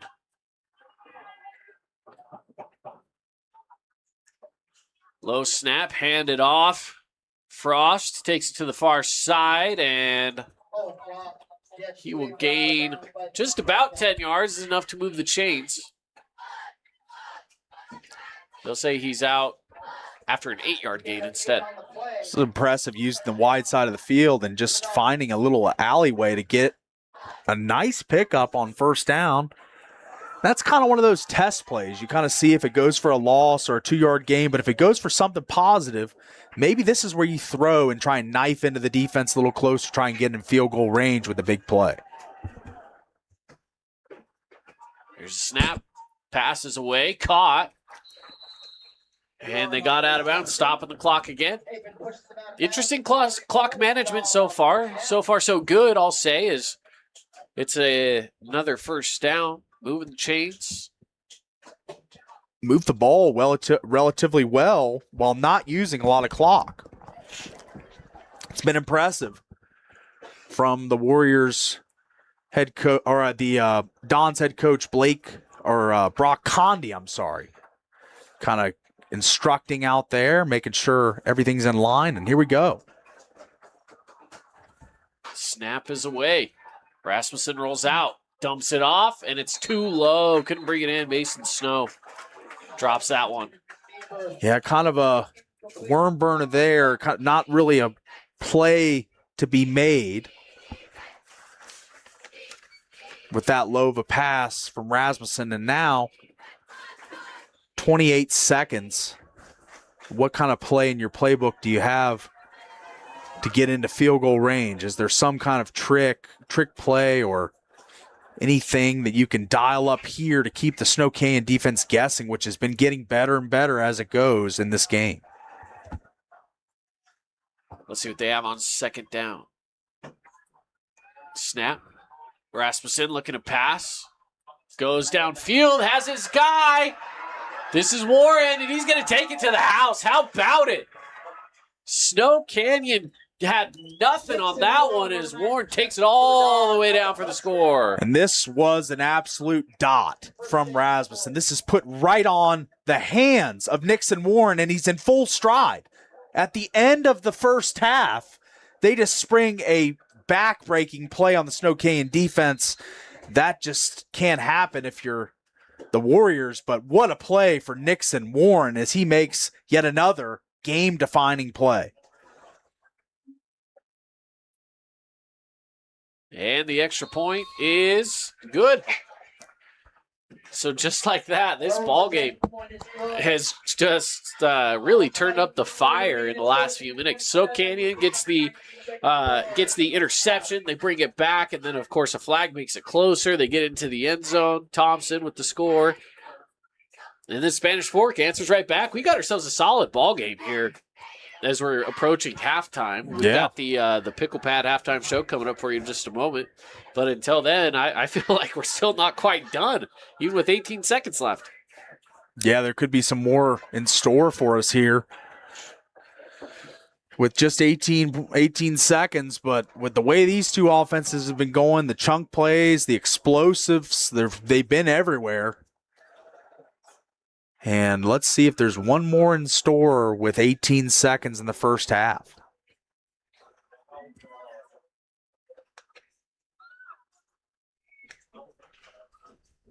And we'll see the Dons kicking off here to the Warriors.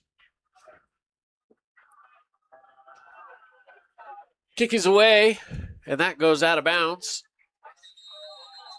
And we're seeing some pushing and shoving. And so the ball's going to go to the 20-yard line. That's where they'll start, but a little chippy out there. Yeah, the level of intensity on the field's picked up a couple notches. The chippiness has picked up a couple notches. But, these teams, first game of the year, 0-0 start for everybody. You want to start out undefeated. You want to get 1-0. And both these teams jockeying for it right now. Warriors on top, of course, but, man, the Dons are starting to swing back in this heavyweight bout. They are indeed. So 18.6 on the clock. We'll see if the Warriors try to take a shot. They'll go with the screen play over to Lounsbury. And he will, let's see if he stays in bounds or goes out of bounds. But I think he made it out. He just made it out. You're right. So they'll stop clock. 12.8 to go. Here's the second quarter. after a gain of 3. It's been one of the more favorite plays in the playbook is that little swing out screen to Lounsbury. I mean, he's been creating with it, but the Don's starting to recognize when he starts flaring out right away that it's more than likely going to number 12. So they've been doing a little better with that play. Yeah, they're reading it well up to this point, like you mentioned. Handoff again. They'll take this one up the middle. And it's a gain of maybe about 5. 3rd down, and that's enough to put it to the end of the first half. So your score at the end of the first half, 27-14. Snow Canyon Warriors are on top, but the Dons are right there. I feel like they're close behind, and we will see a fantastic second half of football coming up. But before that, the Pickle Pad halftime show will be coming up after the break. Stick around, where we will be breaking down the first half play, looking at some of the scores from across the state, and so much more. Stick around with us here on the Fan Sports Network and our Boulevard Home Game of the Week. At Findlay Subaru, we win for our customers. From the first handshake to you driving off the lot, our team runs the perfect game plan every time. Score your next Subaru at Findlay Subaru, 1453 Sunland Drive, on the saving side of the freeway. Oh, hello, Italian nightclub from Jimmy John's. Ciao, freshly baked bread piled with Italian-style meats. Hey, hand-sliced veggies. Am I obsessed with this sandwich? Yeah. So what if I am? Jimmy John's. Order online or on the app. Hey, it's Marco from Coral Canyon Golf Course, inviting you to play the course with the best backdrop in southern Utah. Make sure you get out and experience great golf for a great price at Coral Canyon. Visit coralcanyongolfcourse.com or call us at 435-688-1700 for your tee times.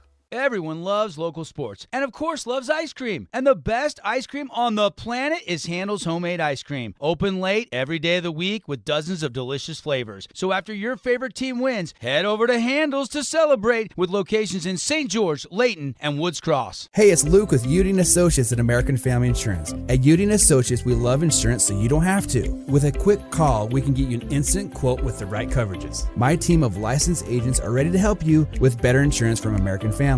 Give us a call at 435-251-9102.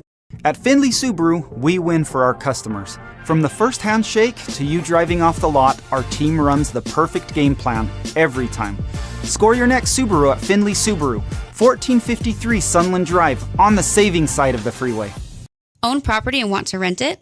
Then you need the right team with 13 years of local experience.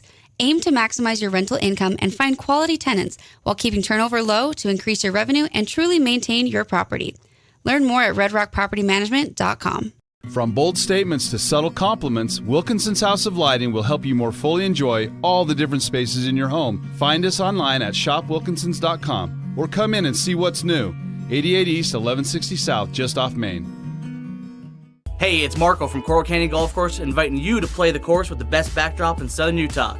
Make sure you get out and experience great golf for a great price at Coral Canyon. Visit coralcanyongolfcourse.com or call us at 435-688-1700 for your tee times.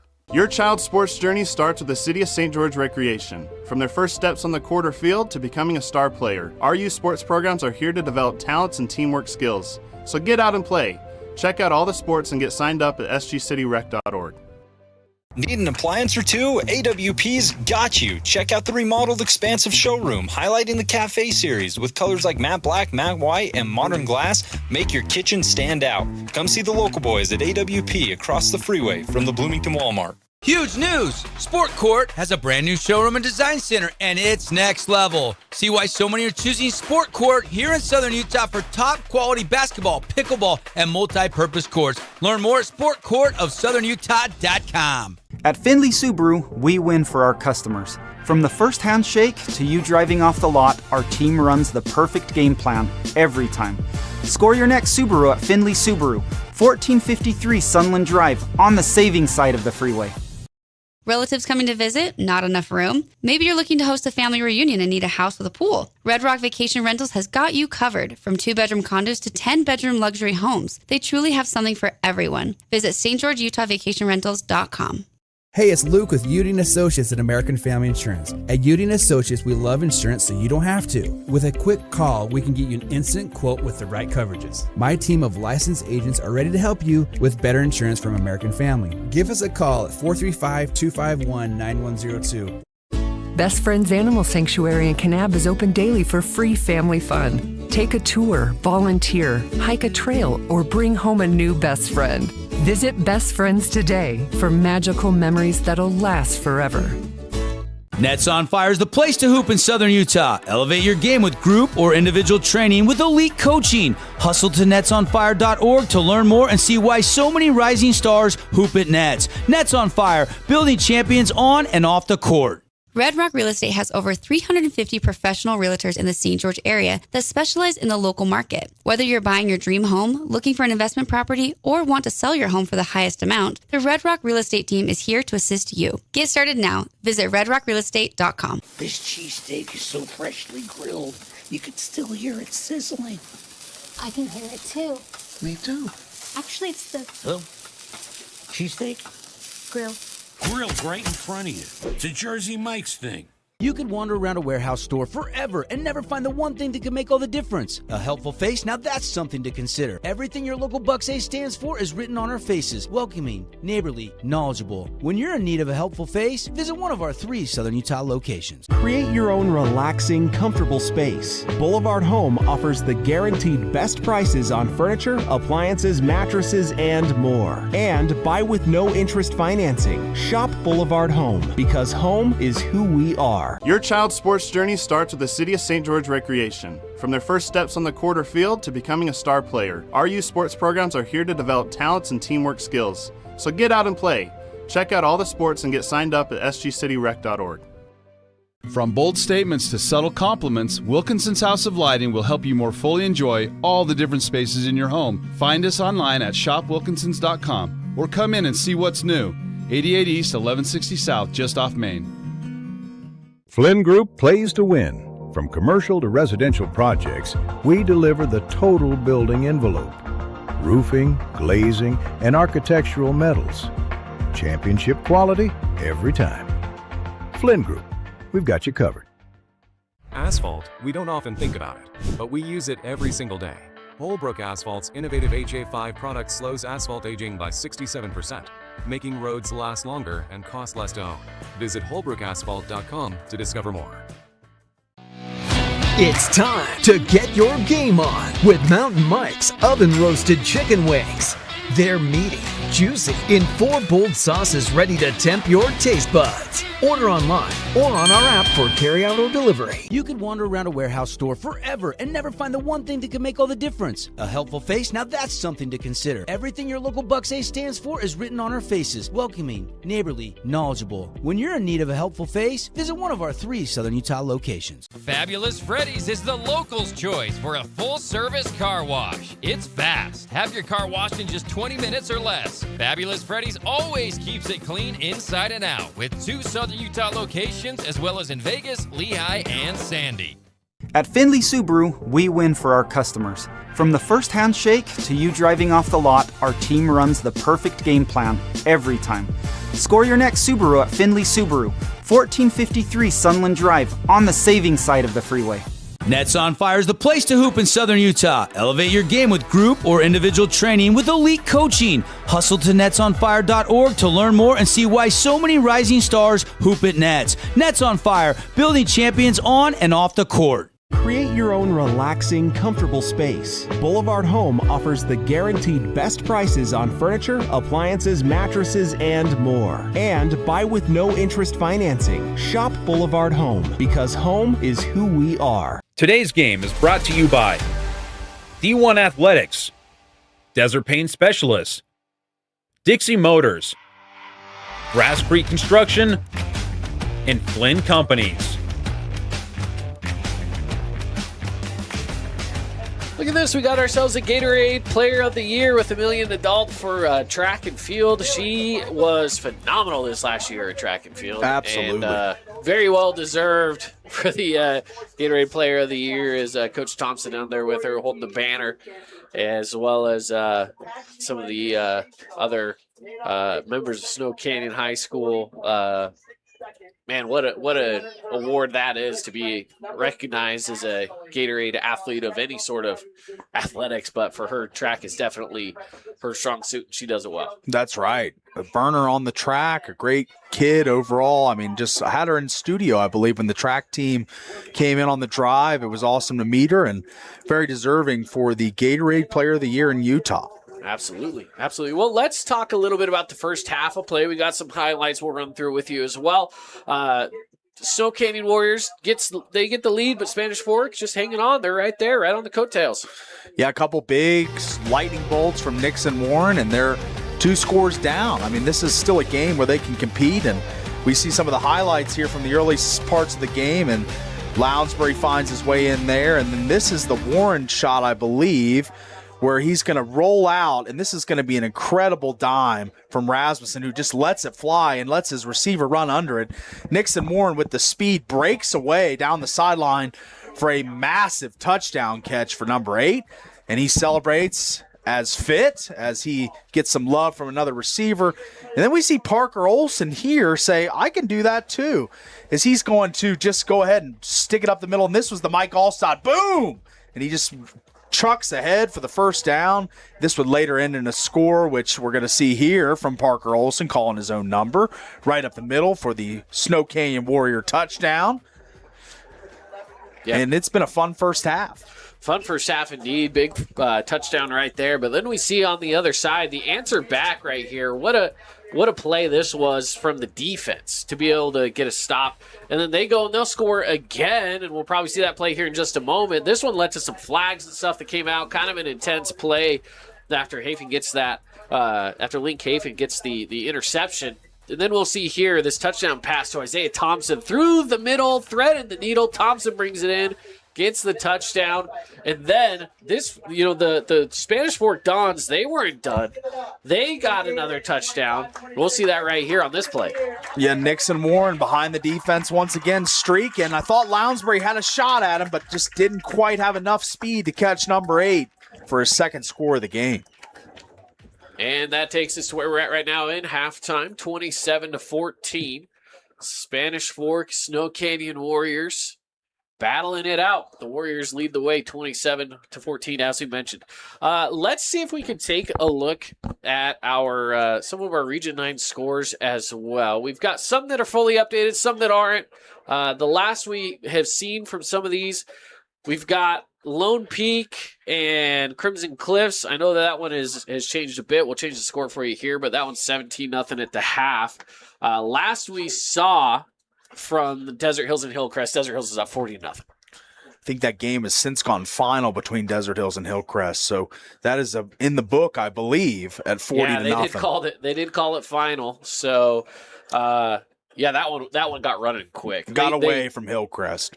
And for those of you who don't know as well, they've changed some of the rules, by the way. So the running clock, 35 points up at the half, they'll make it a running clock, which that's how that game ended. But if you're up by 44 points at the end of the third quarter or any point in the fourth, they'll just call game. That's a new rule. So that's a new rule this year, a new mercy rule. We do have Hurricane and Virgin Valley starting up here shortly, and that game, of course, scoreless, so we haven't seen anything from there. Last we saw from Pioneer Manti, tied up at 14 apiece. And then, of course, where we're at right now, Spanish Fork and Snow Canyon, that updated score 14-27. So those are some of your scores from across the region. Yeah, good overall night of football, a lot of close games, and obviously Desert Hills kind of put the offense on display tonight against Hillcrest, but we see a lot of tight games around our region teams. So let's see how the second half plays out around Region 9. And halftime brought to you by the Pickle Pad, bringing pickleball, great food, drinks, games, plenty of fun to St. George, opening up this October. So get ready for it. It is in the over in the Promenade at Red Cliffs in the old what used to be Down East, which before that I believe was Old Navy, if you know that building, right next door to Staples. That's right. So if you've been wondering, man, what's going in there? It's called the Pickle Pad, and you'll see it in October. So beautiful. Love it. We love it. We're waiting for the teams to take the field here and get rolling with the second half as the sun now going down. Still a cloudy night here in St. George, Utah. We're going to step aside as well. Second half of play coming up for you after the break here on the Fan Sports Network. Oh, hello, Italian nightclub from Jimmy John's. Ciao, freshly baked bread piled with Italian-style meats. Hey, hand-sliced veggies. Am I obsessed with this sandwich? Yeah. So what if I am? Jimmy John's. Order online or on the app. At Grass Creek Construction, they put their heart and integrity into every build. Their team is committed to delivering top-quality commercial projects that stand out. Integrity is their competitive edge. Building with passion, building with purpose, proud sponsor of local sports. Best Friends Animal Sanctuary in Kanab is open daily for free family fun. Take a tour, volunteer, hike a trail, or bring home a new best friend. Visit Best Friends today for magical memories that'll last forever. Huge news! Sport Court has a brand new showroom and design center, and it's next level. See why so many are choosing Sport Court here in Southern Utah for top quality basketball, pickleball, and multi-purpose courts. Learn more at sportcourtofsouthernutah.com. Aloha, sports fans. It's Boo Boo and Nick from Honolulu Grill. Come get a taste of the islands. Try our famous Kalua pork or tender teriyaki chicken, and you'll love our mac salad and sweet sauce on your rice. Don't forget to try our original Kava 8 at Honolulu Grill. It's game time.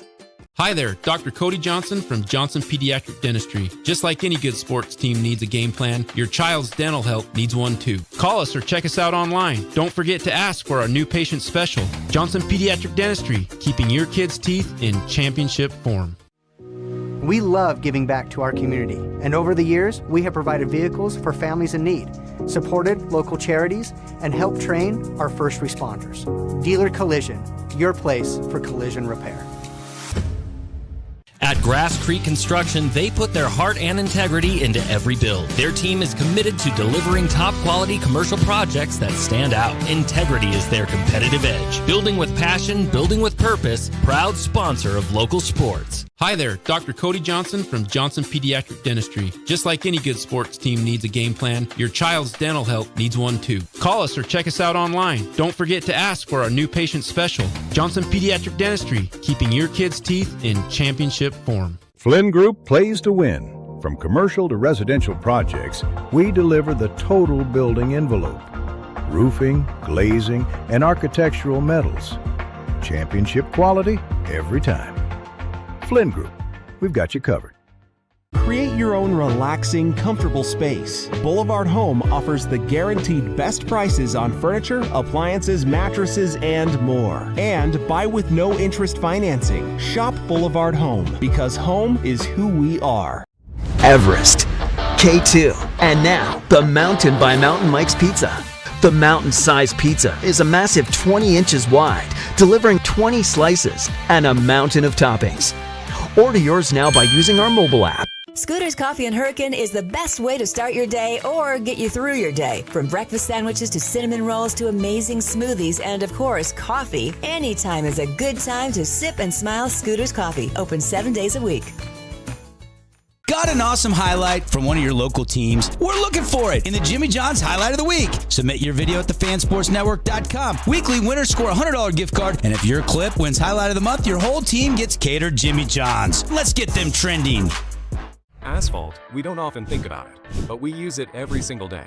Holbrook Asphalt's innovative HA5 product slows asphalt aging by 67%, making roads last longer and cost less to own. Visit holbrookasphalt.com to discover more. Shop local, shop smart at Appliance Wholesalers Plus. Check out Cafe and GE Profile or Modern Glass, modern laundry sets, refrigerators, and more. Get the brands you want and the local service you deserve. It's always appliance season at AWP. In Beaver, Utah, just off I-15, there's a place where families slow down and make memories that last long after the trip is over. It's where familiar flavors, friendly faces, and simple moments come together. The Creamery, since 1952. The Pickle Pad and Crave Social Eatery is opening this fall at the Promenade at Red Cliffs, and they're building a team that brings the energy. The Pickle Pad is family-friendly and designed for events and celebrations, hiring motivated people for all positions: hospitality, kitchen, court support, and guest experience roles. If you love fast-paced fun, great food, and working in a one-of-a-kind entertainment space where no 2 days are the same, this is your moment. Apply now and be part of St. George's newest indoor pickleball and dining destination. We love giving back to our community, and over the years, we have provided vehicles for families in need, supported local charities, and helped train our first responders. Dealer Collision, your place for collision repair. Scooter's Coffee and Hurricane is the best way to start your day or get you through your day. From breakfast sandwiches to cinnamon rolls to amazing smoothies and, of course, coffee, anytime is a good time to sip and smile. Scooter's Coffee, open 7 days a week. Today's game is brought to you by D1 Athletics, Desert Pain Specialists, Dixie Motors, Grass Creek Construction, and Flynn Companies.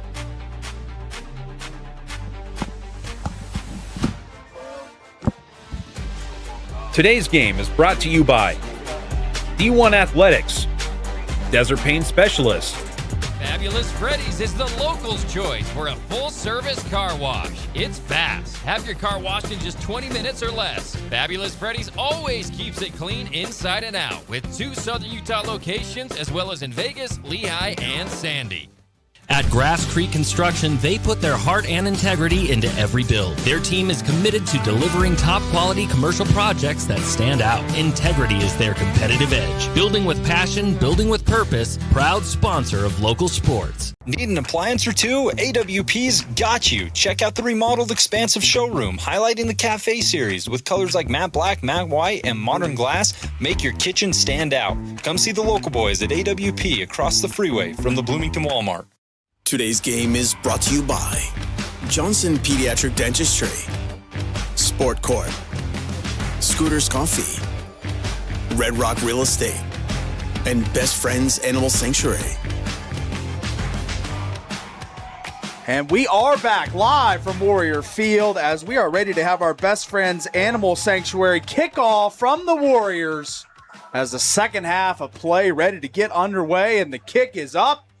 And it's away, fielded by the Dons, taking it out to the side of the outside the numbers now, breaking a tackle out to about the 32-yard line is where Rasmussen and the Dons will get their start. Down 27-14 on the scoreboard. And now they are taking over here offensively after getting that huge play at the end of the first half to Nixon Warren down the sideline for a huge score. And now the offense digs in, and the huddle's ready to go, and they are going to begin this drive from the 32-yard line. Let's see what they got on 1st and 10. Warren will take it. Got some blockers ahead of him, but coming in, wrapping around the waist, taking him down is Crew Lefevre. And with as many big plays as Warren's made tonight, a little tunnel screen to him to get him involved early in the second half, a great idea. Just swinging out. He's got the inside motion going, but it's bottled up well by the Warriors for a just about a 5-yard gain there. Second down, 5 to go.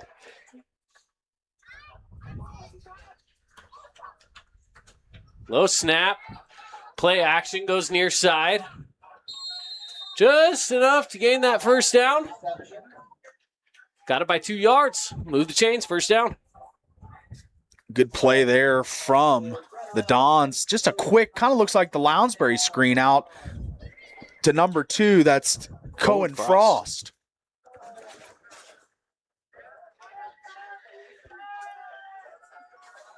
Yeah, that was a great play there by the Dons. Move the chains, keep it running. Try to make it a one-score game. They'll go handoff, and not much room to go there for James Buck. Good hit in the hole there from the Warriors as they kind of converged on him quickly. Gage Worth making the play in the hole.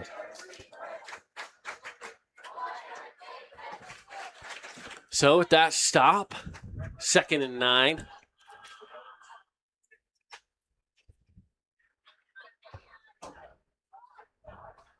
A damp night here in Southern Utah. If you're just joining us, this game got started a little late. Probably the only game in Southern Utah to get started late, just based off of how the storm moved around here. This one's thrown a little short, but still reaching over to make the grabs. Mason Snow, and he will be shy of the first down by about a yard. Great diving comeback catch here. Rasmussen backpedaling and throws it off his back foot. And Snow just makes an incredible grab. Makes it a third and manageable here for the Dons.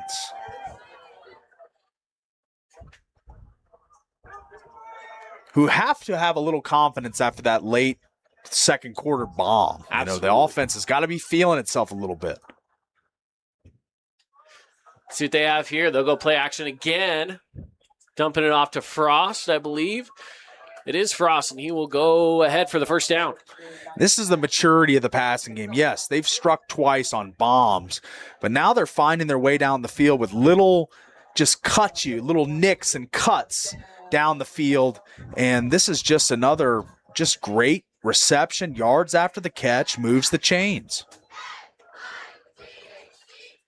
And this is what the Dons did really well in the first half. And, you know, there were a few times where the Warriors defense were able to just stop them in their tracks on a set of downs. But for the most part, they've done okay at marching the ball. Here we go again. This is Buck. He'll put a shoe in the dirt and make one guy miss. Gets ahead of ways and still going to be shy of the first down, but a good gain of about 8. Yeah, Buck put Harvey Matthews, who we saw running the ball for the Warriors, kind of going two ways a little bit tonight, as he kind of got lost in the sauce a little bit and was not able to make the play on Buck, who made a nice foot-in-the-ground cut. 2nd and 2. And here's the thing, Spanish Fork will get you because they can march the ball really well, but we've seen 2 major plays where they go deep downfield as we'll have a flag coming out on the play here. This will help the Warriors. Yep, that'll push them back. As it'll make it a little further distance, back it up 5, of course, but this offense been matriculating down the field pretty well. Yeah. Via the big play, via the long drive. They've looked impressive despite only hanging 14 points. So again, it will stay 2nd down, but the chains move back.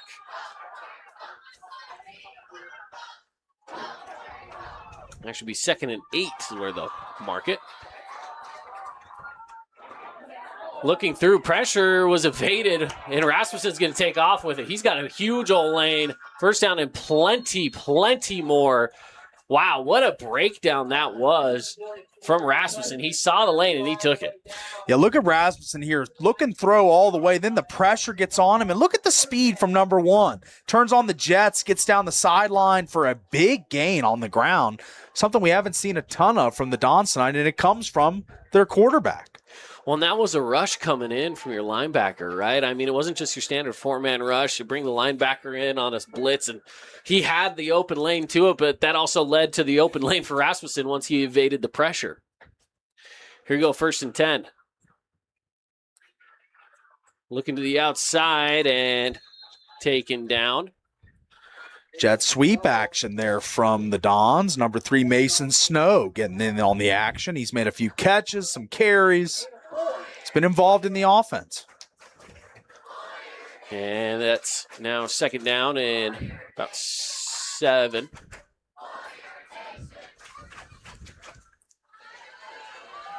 So again, the marching continues, and now they're standing safely inside the Red Rock Real Estate red zone. Rasmussen's looking to pass. He'll go to the outside. It is caught a couple toes in by Nixon Warren. And how about that again? Let's move the chains. 1st and goal for the Dons. Nixon Warren is hungry, and he is eating. He is eat today. I mean, this dude has just been a long bomb player, a short over the middle to the outside. Every route he runs, like I said about Isaiah and Brett earlier in the game, every route that Nixon Warren runs is an opportunity for a big play.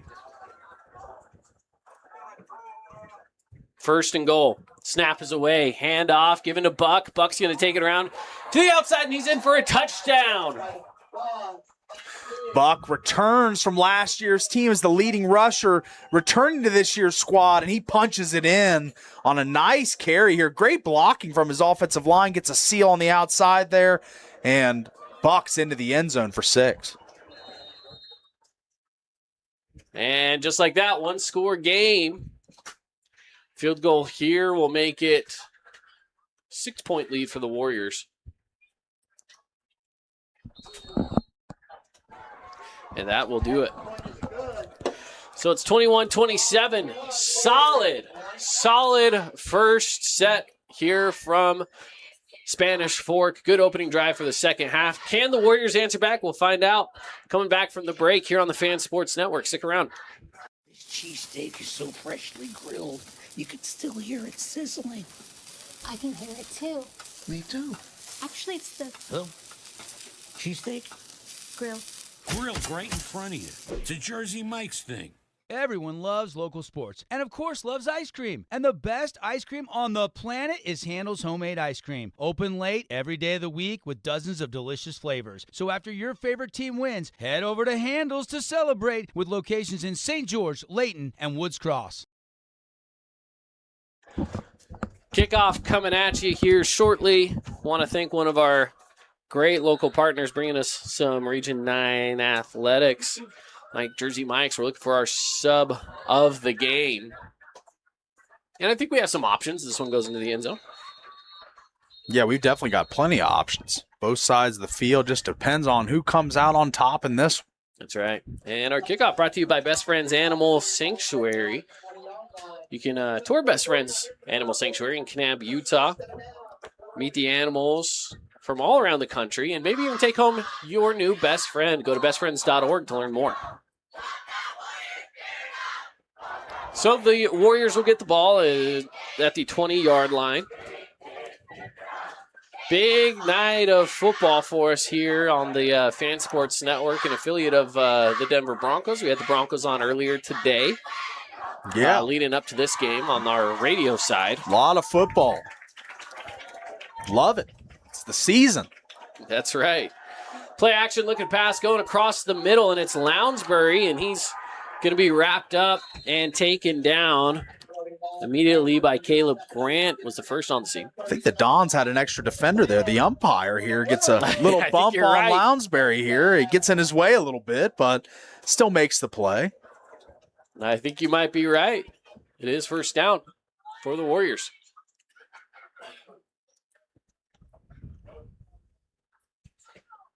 They'll send three receivers far side. Thompson, the lone receiver here near side, standing right above that 30-yard marker.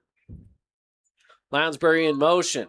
They'll pass to Lounsbury on the screenplay. Two defenders get past, a stiff arm and a first down and more. Lounsbury, he's the guy tonight on the screenplay getting the first down. Yeah, that little flick pass to Lounsbury has been so effective. He motions out. We've seen it so many times tonight, but this time freezes two guys in quicksand and makes it out to the sideline. What a play by number 12. The guy has been the consummate stud all night long.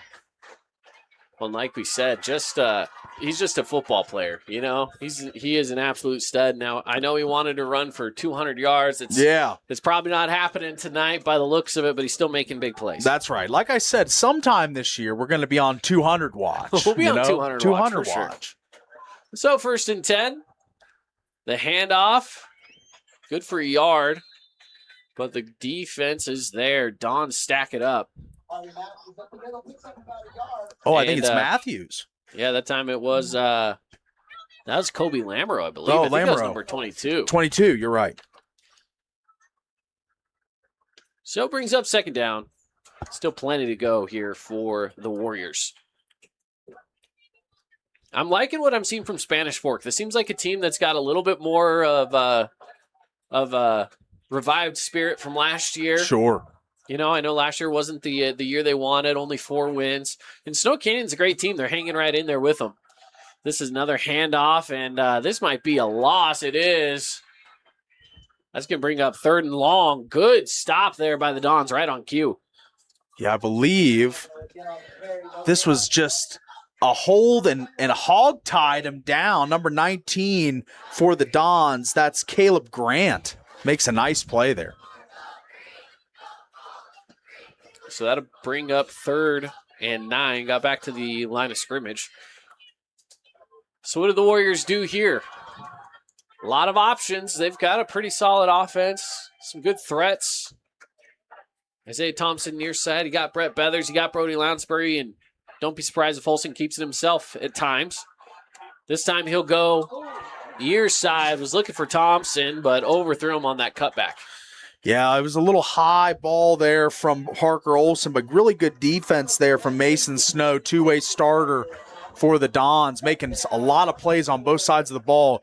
Tight coverage there on Isaiah. It's going to force an SC punt here. They'll bring out the punting unit, and Thompson will be the guy to do it.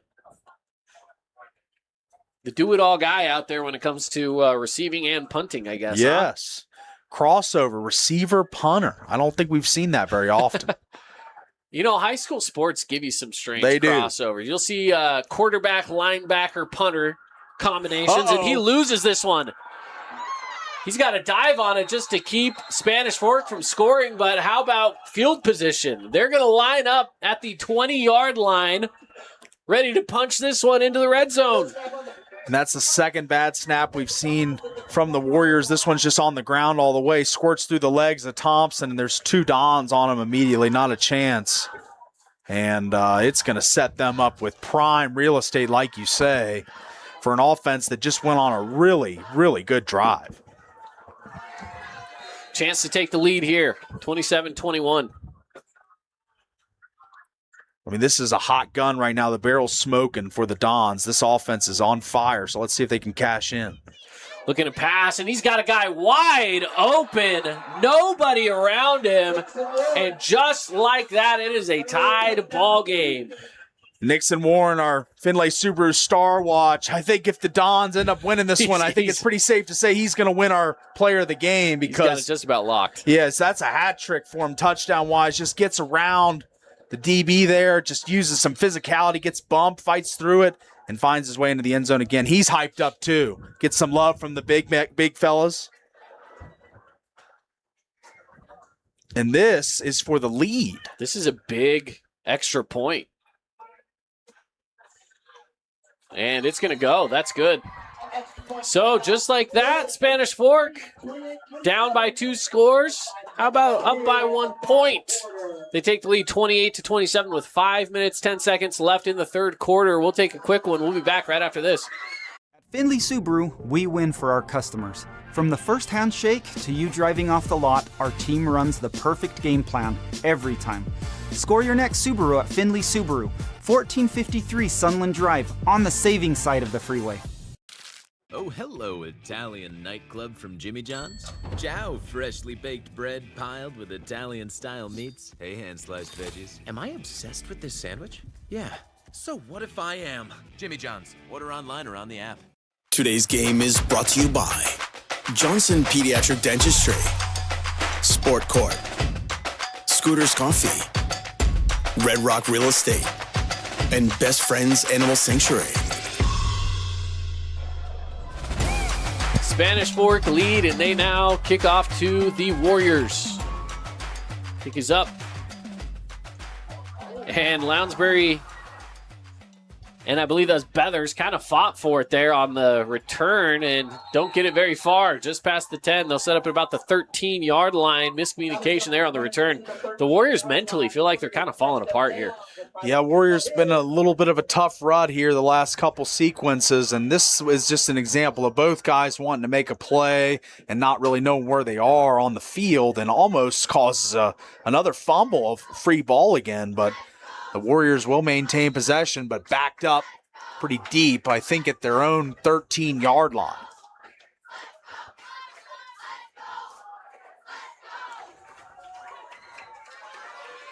Backed up indeed, in a very, very long field to go. Let's see what the Warriors can do with it. See what the Spanish Fork defense can do against it. Here we go. 1st and 10. Here's a snap. Handoff. Up the middle, gain of a couple.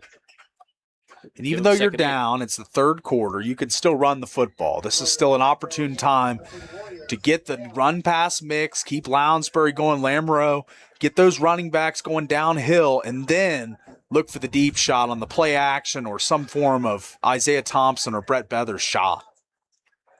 But you got to set that up with the run game. So You got to You run so that you can pass. That's right. You pass so that you can run. They work in tandem. They're very symbiotic. They have a good relationship together. They work off of each other, like you're saying. Let's see what Olsen dials up here.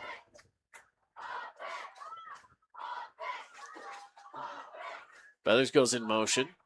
Looking to pass, pressure coming at him. Olsen's got to get rid of it. He's Wide got open. a wide open, and he can't get to it. He couldn't turn around in time. Wide open Warrior out there with Braun Johnson, and he couldn't get there.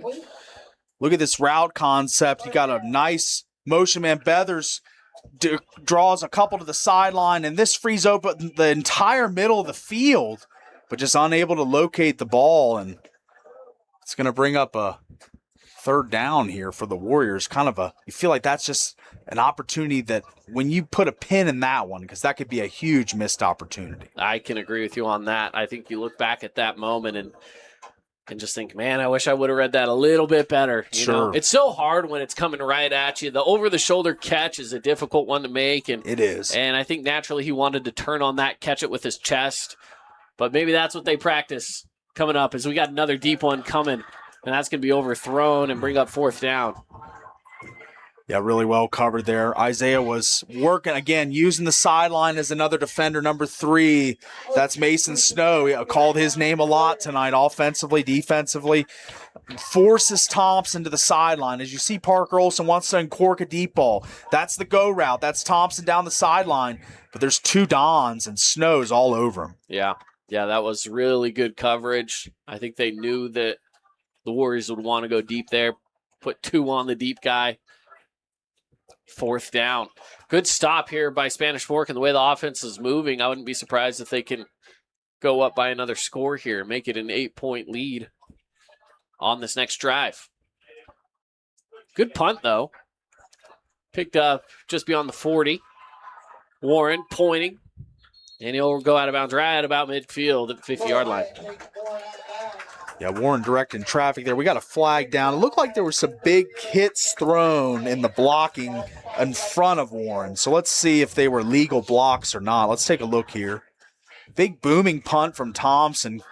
Good hang time, backs him up. I think it'll be just out of the shot. But I think you were right watching it.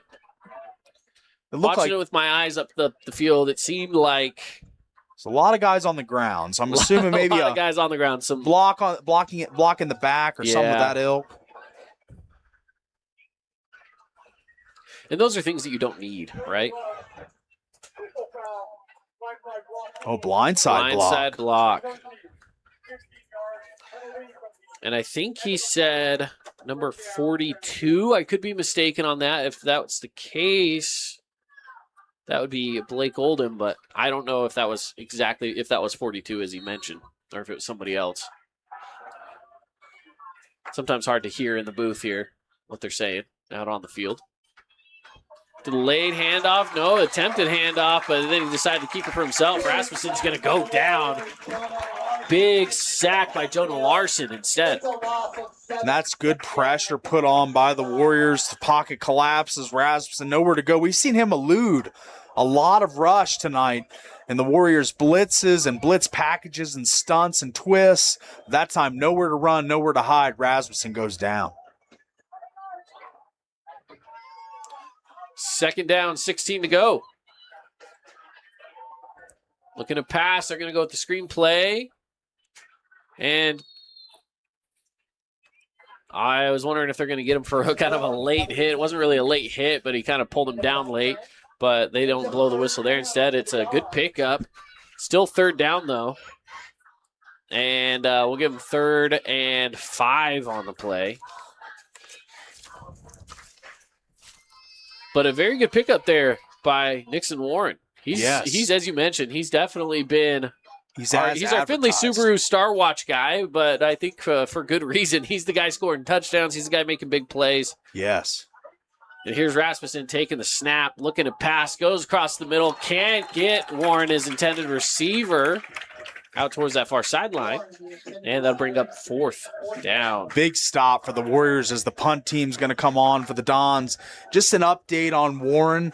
7 catches, 204 yards, and 3 touchdowns along a 79. This kid's been every bit as good as advertised. Real deal for sure. I mean, man, he's start of the game material if I've seen it. Even in a losing effort, potentially. Even if they were to lose, Yeah. he's still The maybe numbers the are guy. there. Yeah, my goodness. Oh. Big block.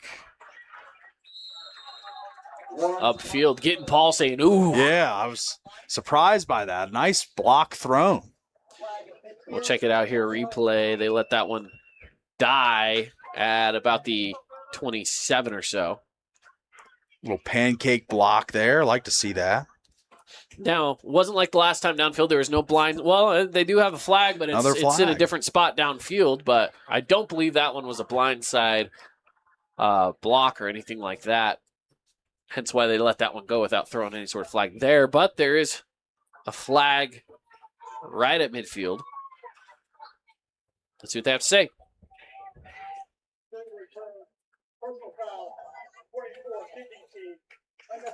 Unnecessary roughness to the head.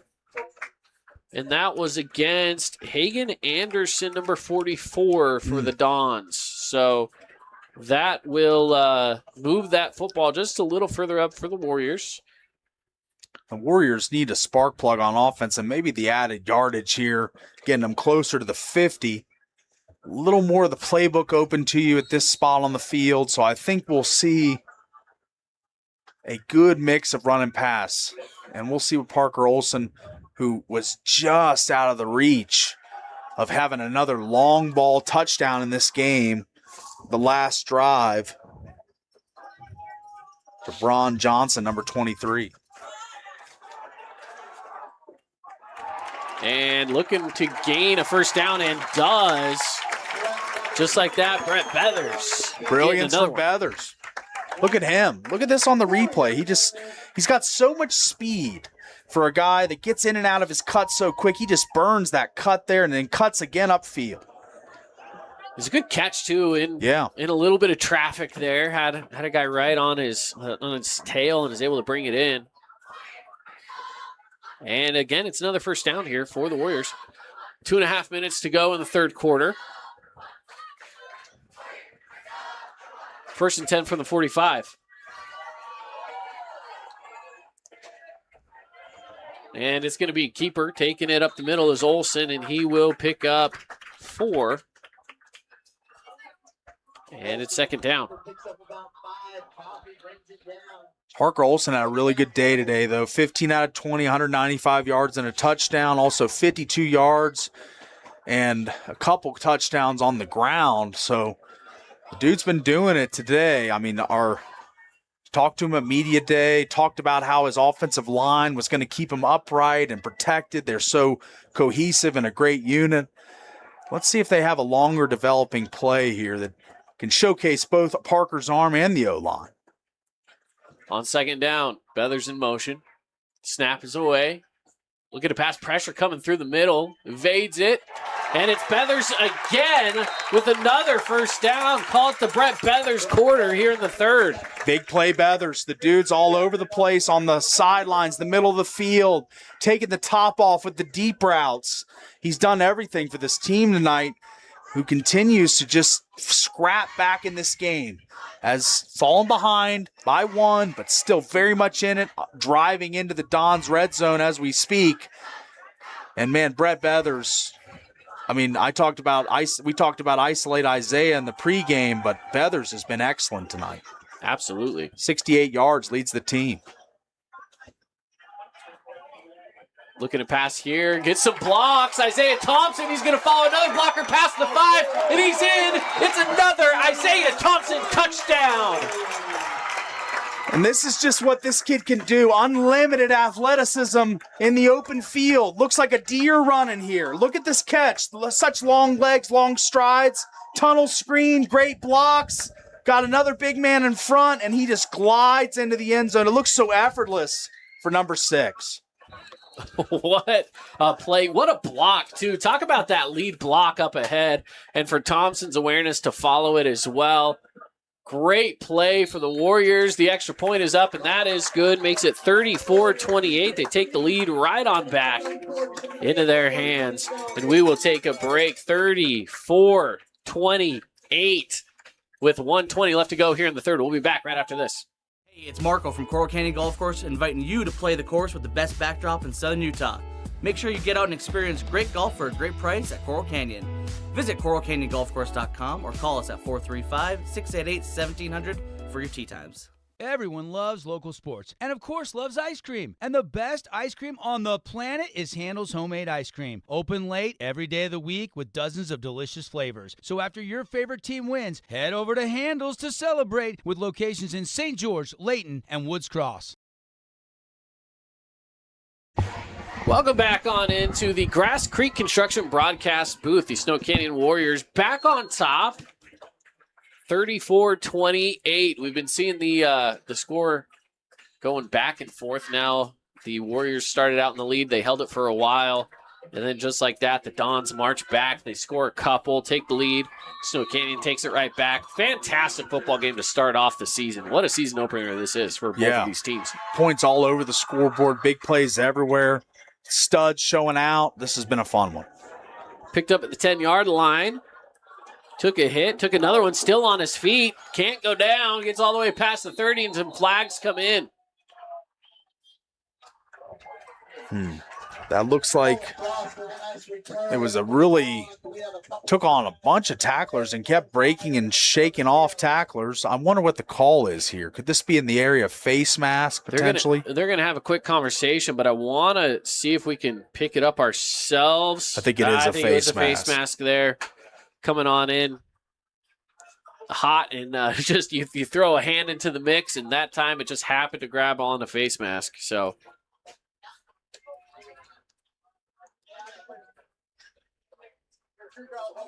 two fouls on the play, they say. Face mask is going to go against Snow Canyon. Unnecessary roughness against Spanish Fork, so we got offsetting penalties, and we'll play on. It's a big break for the Warriors there. I thought that they were going to be adding 15 yards for the Dons, but the offsetting penalties will start the drive at the 23-yard line for Spanish Fork, or 33-yard line, I'm sorry. 1st and 10. Here we go. Handoff taken. Bringing it to the near side. Takes a bump and will go down quickly. No gain on the play. 2nd and 10. There's your dealer collision big hit right there, as this is a nice stick in the open field, lowers his shoulder, and boom, what a hit that was. Number 14 for the Warriors showing out. That's Miles Randolph. Does a little kicking, makes some big hits, all in a day's work for him. Don't forget, coming up in a week from today, we will have our first round of the Pep Rally Pit Stop. That's going to be taking place Friday, August 21st at Texas Roadhouse. Proceeds are going to benefit Cedar High School. Every single school in Region 9 is going to have a night. So be prepared for that. That's going to be a lot of fun for us. As this pass goes to the far side, is it brought in? No, it is dropped. So that'll bring up 3rd down. How you feeling about that, Paulie? We're going to have some fun with that. Every single school. Yeah. At Texas Roadhouse. Here's how it works. If you're a fan of whatever school, or if you just want to support any of the schools on these nights, go to Texas Roadhouse. If you have a meal there, 10% of the proceeds go back to that school. Again, this Friday night is going to be Cedar. Then it'll be some Wednesday nights from there on out. Yeah. Snow Canyons will actually be our last one of the season. So look forward to that. The last week of September, that last Wednesday in September, head on out to Texas Roadhouse. We're going to be there broadcasting live, having some fun. The school themselves will have some vendors and things in the parking lot. Sure. It's going to be a great way to give some money back to the school and support your Snow Canyon Warriors and all of our Region 9 teams here across Southern Utah, which is going to be so much fun. Stepping up, Rasmussen on the run, and he's going to get the first down on his feet. Man, he has been impressive on his toes. Yeah, he's a kind of rival Parker Olson running the football in certain plays. I mean, he's shown a lot of open field speed, outrunning guys to the sideline, picking up the first down. Parker's done it physically. Rasmussen's done it getting to the open space and just using the burners. Hand off to Buck. And wrapped up, taken down. Good stop there by Caleb Greenwood. Greenwood, one of the captains pregame, was out for the coin toss as he shows why right here. As he ranges from sideline to sideline, makes a nice open field tackle of Buck, who's a tough back to bring down. You know what I just realized? Jersey combo here. Feels a little Ohio State Notre Dame, doesn't it? Yeah, it does. Pass downfield is a little overthrown. Can't quite bring it in. I was just looking at the Spanish Fork helmet specifically. I was like, throw some stickers on those things. That's Ohio State. That's and then right. I realized the solid gold domes for Snow Canyon feels a little like Notre Dame. So That's a good comp, yeah. Battle of the Great Lakes region around there, you know. It's Absolutely. But we got it here in Southern Utah. How about it? Yeah. Gold domers and the scarlet and gray.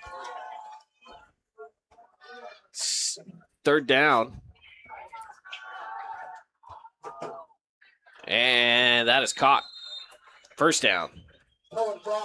Just 11 seconds left to go here. 11 and a half in the the third quarter. Cohen Frost makes another one of those catches where he just got to usher himself out of bounds. It's just a great route. And they're marching again. I mean, this Spanish Fork offense has really been tough. I mean, they've had their moments where they've struggled, but they're showing that they have that grit, they have that tenacity, and they're calling the right plays at the right times. Let's see what they dial up here. 1st and 10. Snap is away. They're going to go handoff to Buck, and he doesn't get much room to run. And that'll take us to the end of the third quarter. The Snow Canyon Warriors will lead this one. Headed into the break 34-28, but we are not even close to being done yet here inside of our Boulevard Home Game of the Week. One more quarter to play. Man, let's get on into it. That's coming up next here on The Fan. It's Luke with Udine Associates at American Family Insurance. At Udine Associates, we love insurance so you don't have to. With a quick call, we can get you an instant quote with the right coverages. My team of licensed agents are ready to help you with better insurance from American Family. Give us a call at 435-251-9102. At Findlay Subaru, we win for our customers. From the first handshake to you driving off the lot, our team runs the perfect game plan every time. Score your next Subaru at Findlay Subaru, 1453 Sunland Drive, on the saving side of the freeway. Own property and want to rent it? Then you need the right team with 13 years of local experience. Aim to maximize your rental income and find quality tenants while keeping turnover low to increase your revenue and truly maintain your property. Learn more at redrockpropertymanagement.com. Today's game is brought to you by Johnson Pediatric Dentistry, Sport Court, Scooters Coffee, Red Rock Real Estate, and Best Friends Animal Sanctuary.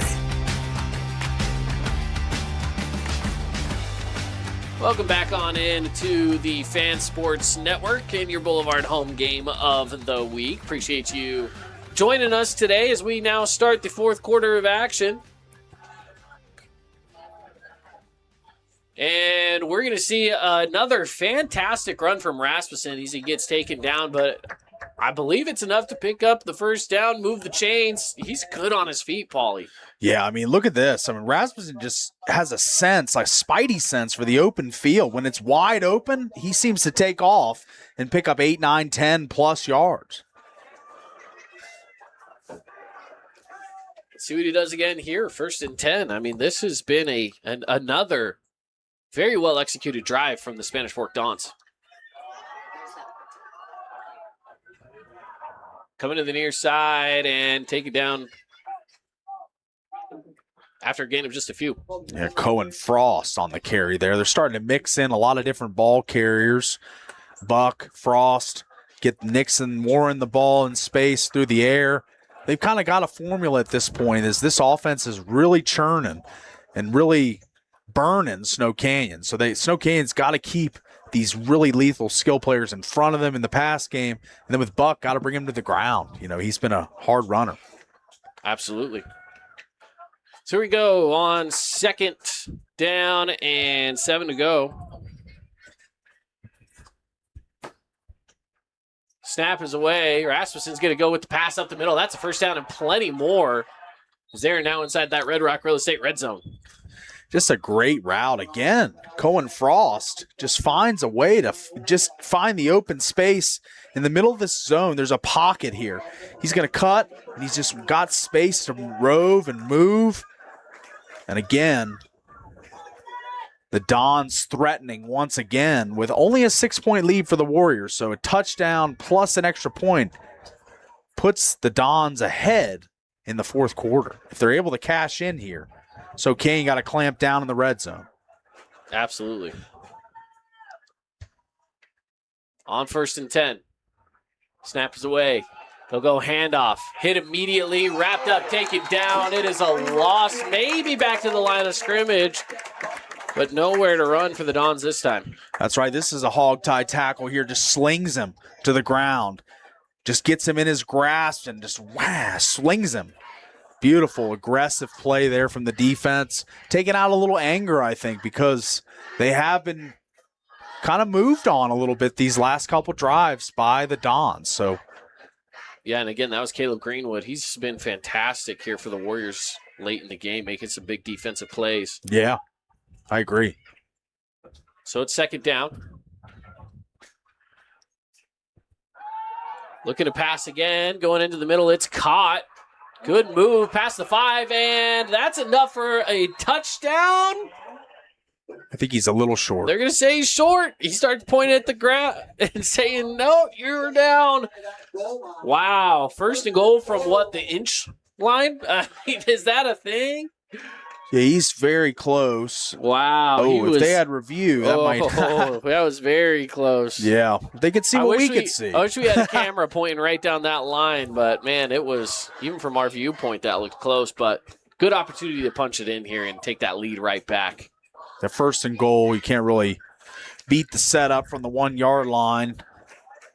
And I think that this will be where we see number 29, Buck, in the end zone. They brought in an extra backer to block number 55 on the Dons. And they'll do just that. And Buck doesn't need a block at all. He'll take it to the outside, and that will tie it up again with another Spanish Fork touchdown. And Buck's been the guy in the red zone. He just finds ways to find openings, squirt into the end zone. His 2nd one of the night, and they're tie the Warriors pending this PAT. Again, huge PAT here.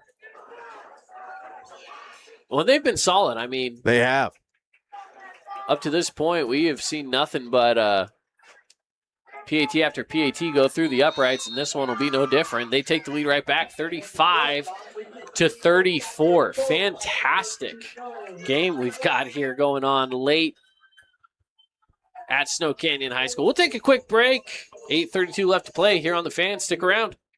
From bold statements to subtle compliments, Wilkinson's House of Lighting will help you more fully enjoy all the different spaces in your home. Find us online at shopwilkinsons.com or come in and see what's new.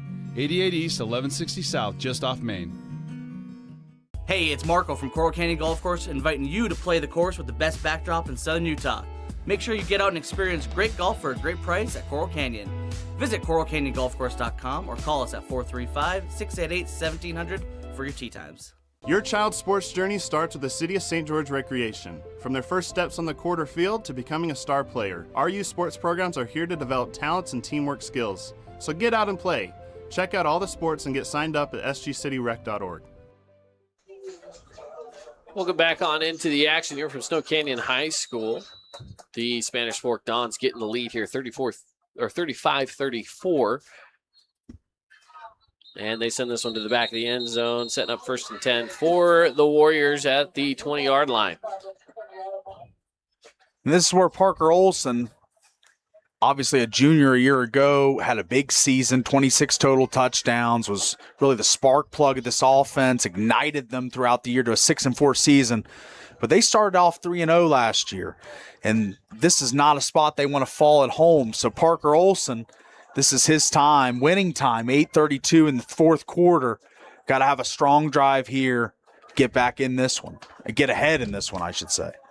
8:32 left on the Nets on Fire clock.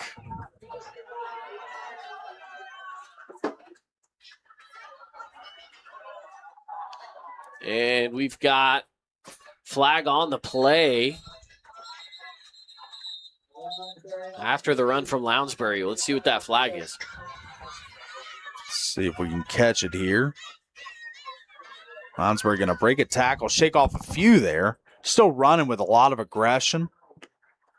Late in this game. Gets more steam, like a steam engine, just shoveling coal into his engine. He gets stronger as the game goes on. He just wants to get fed his carries, get that pursuit.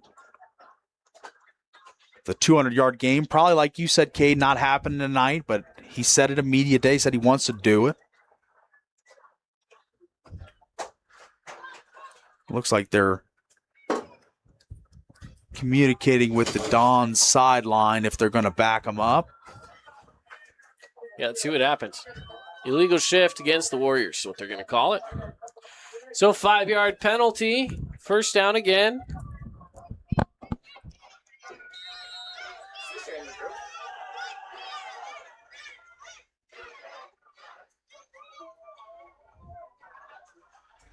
So now the biggest drive of the game for the Warriors here thus far.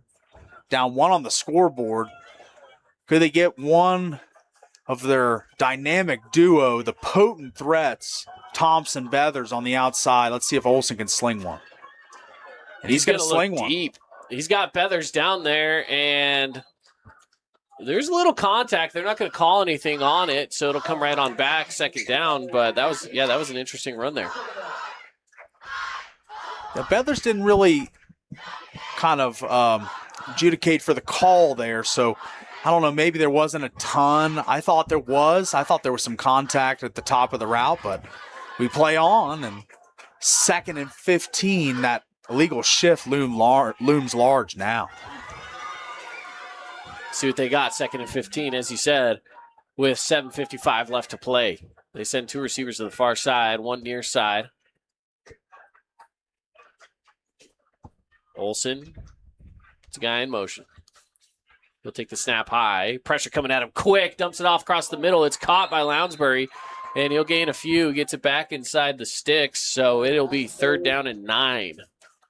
Great tackle, form tackle there from the Dons, number 28. That's Tavin Maldonado. Makes a nice play in the open field. Brings a really tough ball carrier to the ground.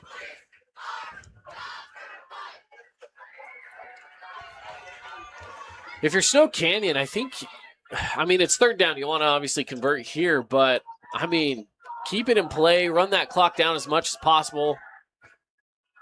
I think they'd love to try to kill the entire clock on one drive if they could, but right now it's just about getting a first down. Is Olsen going to get it on his feet? He's going to try, and he won't get there. Tripped up, and he's going to get back to that original line of scrimmage. It'll be 4th and 9, maybe even loss of a yard, 4th and 10. Incredible tackle in space. Just called his name, Tavin Maldonado, as he makes another big play, bringing Olsen to the ground. It's 1-on-1 in the open field. Number 7 coming straight at you, and he makes just an incredible tackle, ankle tackle, and holds on to bring him to the ground.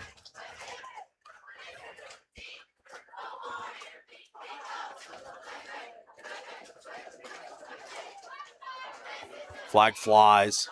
And that's a high booming punt. And as you mentioned, a flag on the play.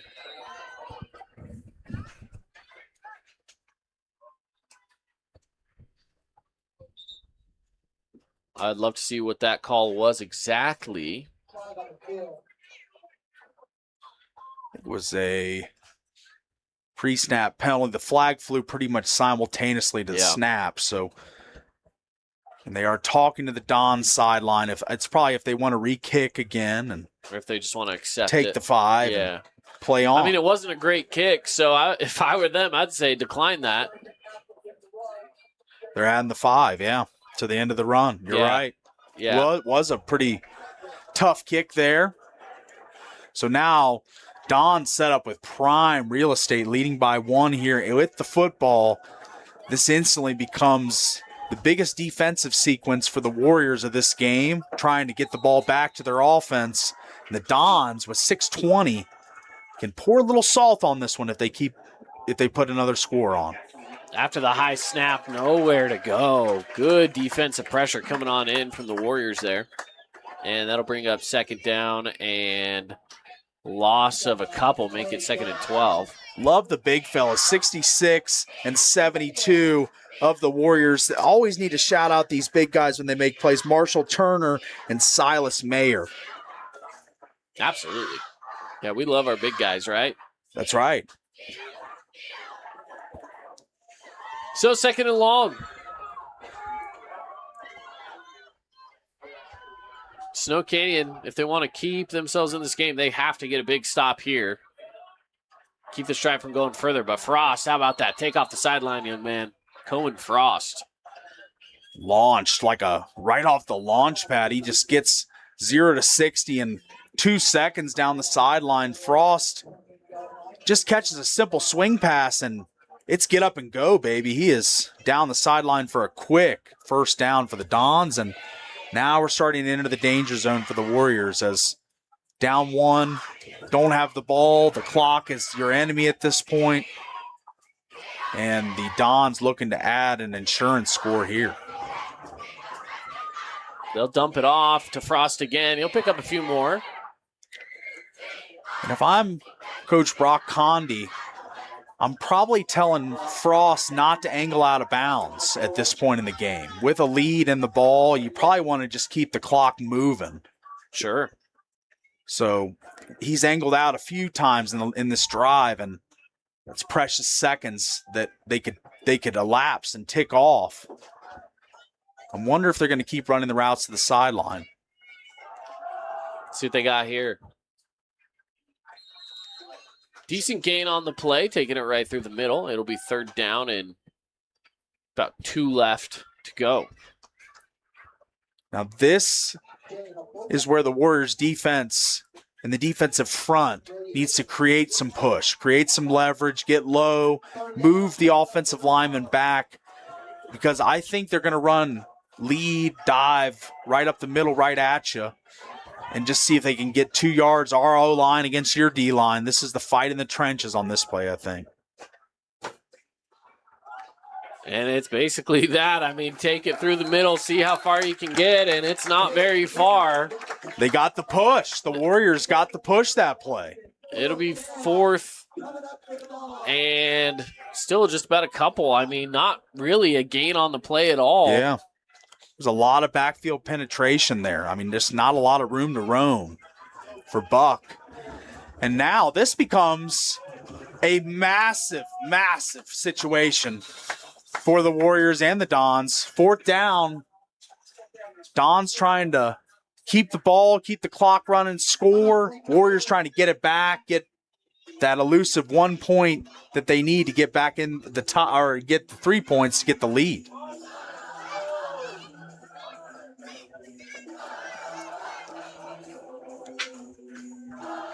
Now, as we are back here, 4th down, we switching the game over on radio as well. So for those of you just joining us on the radio side, appreciate you stopping on in.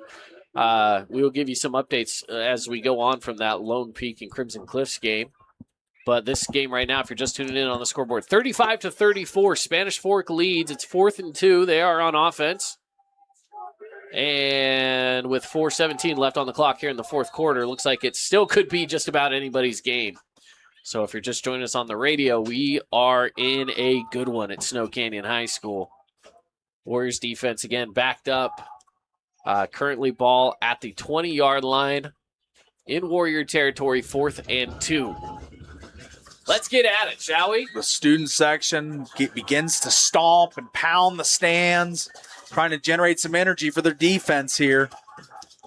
Could this just be a decoy, just trying to draw them off? We'll see here. On 4th and 2. Taking their time. And we got ourselves another timeout. Timeout brought to you by Udy & Associates. Give Luke Udy a call. See how much you can save on home, auto, and life insurance. You know this guy, Luke Udy. Give him a call today. So, Paul, what are you doing here if you're Spanish Fork? Obviously, they kind of wanted to see how the defense was lining up there. They wanted to get an idea. Yeah. I think that you're going to look for the same eventual play from the Dons. I mean, I think it's going to be another draw, dive, carry up the middle for just try and push forward for a yard. And it's going to be your best on our best in the trenches. The offensive line's got to create push. They got to road grade and move a couple feet to get the yard that you need to pick up, or the 2 yards to pick up the first down. And then the Warriors defensively, they got to get leverage here. They got to get low. The offensive line for the Dons, a pretty big, hulking group. But the Warriors' defensive line showing a lot of speed and agility through the holes these last couple plays, getting penetration. They need it right now, right here, right now. 4th and 2. They're looking hand off. Oh. Nearly a stop. It still might be. The Warriors get the stop, and it's a turnover on downs.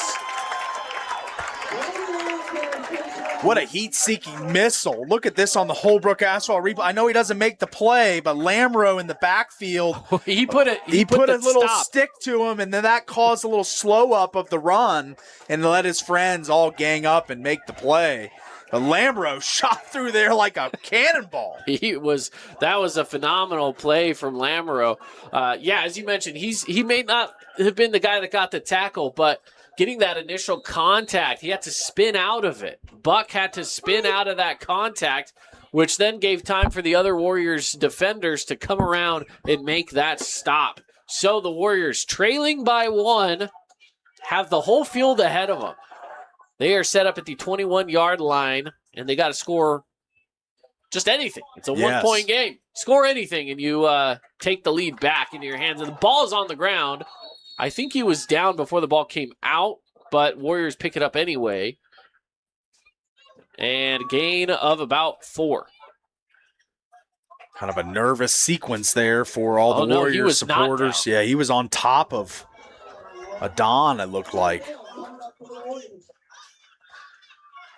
So now they maintain possession, though. 2nd and 6, 3:40 and ticking. So, you just need 2 points. You need basically a field goal to win this game. And getting in field goal position for a team that is lacking some special team, a consistent special teams in the punting and kicking game.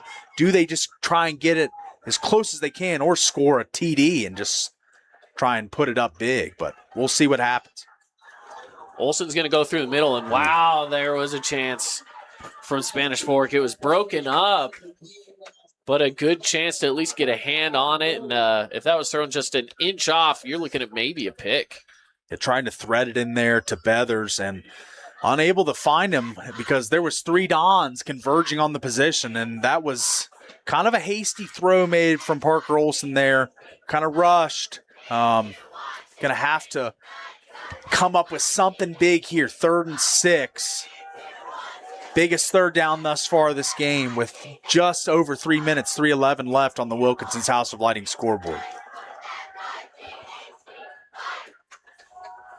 Let's see what they've got here on 3rd down. Through the middle, wide open. It's caught and down to the midfield. The Warriors keep it alive with Miles Randolph taking this one for a 25-yard gain. Just like I said about Miles Randolph earlier, make a couple kicks, make some catches, all in an easy day's work for number 14, as he just makes it look so easy over the middle. This has been the prime area of real estate for him, is these middle-of-the-field catches inside the hash marks. The dude's just been living in that area. They should be paying him rent, the Dons. He's had a phenomenal game indeed. Here we go, 1st and 10. Midfield for the Warriors, set up at the 48. And a flag. That's going to go against the Warriors. Bring it back. That's a painful one if you're Coach Taldioli, as... Yeah, they got a false start call. They were all set up, and then they all looked at the sideline to look for the call again. And once you get over the ball like that, they don't like you to do that. So, they're going to move that back. 5 yards, make it 1st and 15. That all one look and unison kind of thing is kind of an element to draw teams off. That's why it's kind of been outlawed. We saw a flag there. Beathers goes in motion. Here's the snap. Olsen's going to look up the middle again. It's caught by Thompson, who stays on his feet. He hurdles a guy, gets a first down. Thompson, what an athletic play. Look at those knees get high. Look at him get those knees up high, keep trucking. And this is a catch in traffic. Tough ball to come down with here. He's got a DB draped on him, jumps over him, and then drags 3 more for the first down. He comes off to the sideline, had to fix a shoe or something, take a seat, take a knee. He says, ooh, that one took a lot of effort. I got to get a drink of water. Absolutely. And, we'll get right back out there in a minute. They'll need him. 1st and 10. Olsen, he's got pressure, and the ball is on the ground, and Spanish Fork is on top of it. They're going to say incomplete pass. Whoa. Not expecting that. Call. We got to check out that replay. Yes. Because was the arm coming forward? I do not know if that was the correct call. Oh, that's close. That is very, very close. Olsen is saying I was throwing. We have the aid of replay, and that's a tight one. I'll just say that. That's a tight one. With the aid of replay. Oof. I don't know, man. Yeah, it's close. I don't know. That's a tough one. Warrior fans, just be happy. Yes. Be happy with that call. We'll just say that. Pressure again for Olsen. He's got to throw across his body. Gets a guy. Wow, how about that? Taking it over to Reggie Entz, his first action of the game on offense, and that's right at the line. Are they moving that chain, or is he short by a yard? We'll see. They are going to move the chains. Let's check it out. This is the second time we've seen Parker Olsen roll right, throw across his body. First time was into traffic, 3 Dons defenders, and it was broken up that time into the hands of the Warriors for a first down, big first down, and inching closer to field goal territory with less than 2 minutes, 1:11 and ticking. That's a Jersey Mike sub of the gameplay right there for Entz. I mean, yes. This one's dumped off in Lounsbury. Wow. Tiptoes down the sidelines. He's taken down. It's another first down for the Warriors. And they are right at the Red Rock Real Estate red zone. This is just a beautiful loft. Nice aerial on that. Just lifted the ball up high enough to loft it in so he could get under it in time. And Lounsbury just been everywhere tonight, man. I mean, defense, offense, special teams. The kid is just, you can't deny the grit, the ability, the talent of number 12. I like it. Man, I like it. 1st and 10. What a game we have here if you're just joining us on the Fan Sports Network. Olsen's going to roll out. He's looking towards the end zone, and he's there. It's a touchdown, Miles Randolph. Miles Randolph brought his hard hat and lunchbox today. This kid's been working all game long, making kicks and making the game-winning touchdown catch, presumably. And real late in this game, 56 seconds, and you go up by 5, make it. I would wonder if they go for 2 here. Yeah, let's see what they do. Going up 40-35. Right now, offense is on the field. Parker Olsen's out there. Yes. Quarterback's on the field. Your receivers are on the field. I'm going to assume go for 2. Had 2 golden opportunities with those offsides on the PAT attempts, but they elected to kick. So let's see from the normal PAT distance, let's see if they can punch one in. And we've got a flag. Ooh, that might deter. That's a delay of game is what they're going to call it on the extra point. So that was a long time to get set up. I'll give the officials that. They're watching that clock. They're paying attention to it. But they're still going to go here, I think, because 6 points does you no good. 6 points doesn't do anything. You got to get that. You got to get it a 7-point game because at the very least, hey, you want to be able to say we want to tie. Want to force OT. And try to force an OT. But 56 seconds, man. It's a lot of time. That's a lot of time right now for Spanish Fork, regardless of what happens here. And we're going to see Lounsbury, and he's in for the 2-point conversion. And the Warriors go up 42-35. I think, unfortunately, we're going to have a taunting here from Lounsbury in the end zone. That will go against the kickoff if that is the case. Let's see it on the replay here. I think he gets in the grill. Yeah, he gets in his face. They'll give him the flag, and that's a very honest call. That's a fair call. Yeah. So that's going to go on the kickoff, which, with the way that the Warriors kick the ball, is going to be solid field position for the Dons. But the 2-point conversion, so massive. 5 does you nothing. 6 does you nothing. 7, if they do get a touchdown, the Dons, it does give you a chance to fight for OT. So in the catbird cradle right now are the Warriors. They just need one stop in 56.2 seconds. The jungle's rocking, not a person sitting right now. Everyone's on, at least the students that is, on their feet, ready to go. Wanting to see the Warriors hold on in this dramatic game. This has been a thrilling back and forth battle. We've had ties, or no ties, but lead changes, back, forth, a seesaw battle. I don't even know if we've seen our Appliance Wholesalers Plus Playmaker play of the game yet. I don't know if we know who our Findlay Subaru star of the game is yet. But I will say our Jersey Mike's sub of the game probably has to go to Reggie Entz, getting that 10-yard gain and moving the chains to keep the drive alive. When Isaiah Thompson went down to the sideline, needed a breather, Entz comes in and he gets that 10-yard gain. That's huge for the guys that are standing on the sidelines. I'd say our Jersey Mike's sub of the game goes to Entz, and this is a hopper. And at about the 50-yard line, they'll pick it up. So they'll be in great field position here. Down by 7 with 55 seconds left to play. Ball will be set up at the 46-yard line, already in Warrior territory. Listen, we've seen them take some long bombs. I'm expecting Nixon Warren here. Yes. I think he's your go-to guy. He's been matching up really well against Link Hafen. And maybe expect to see some action there. He is currently set up on the near side of your screen. This one, they'll dump off across the middle to Buck, and Buck gets a first down and more, but he's staying in bounds. They would love for him to go out of bounds, I'm sure, but they stay in bounds and take the timeout instead, I believe is what they will do, or they just will run with it. They're not even going to take the timeout.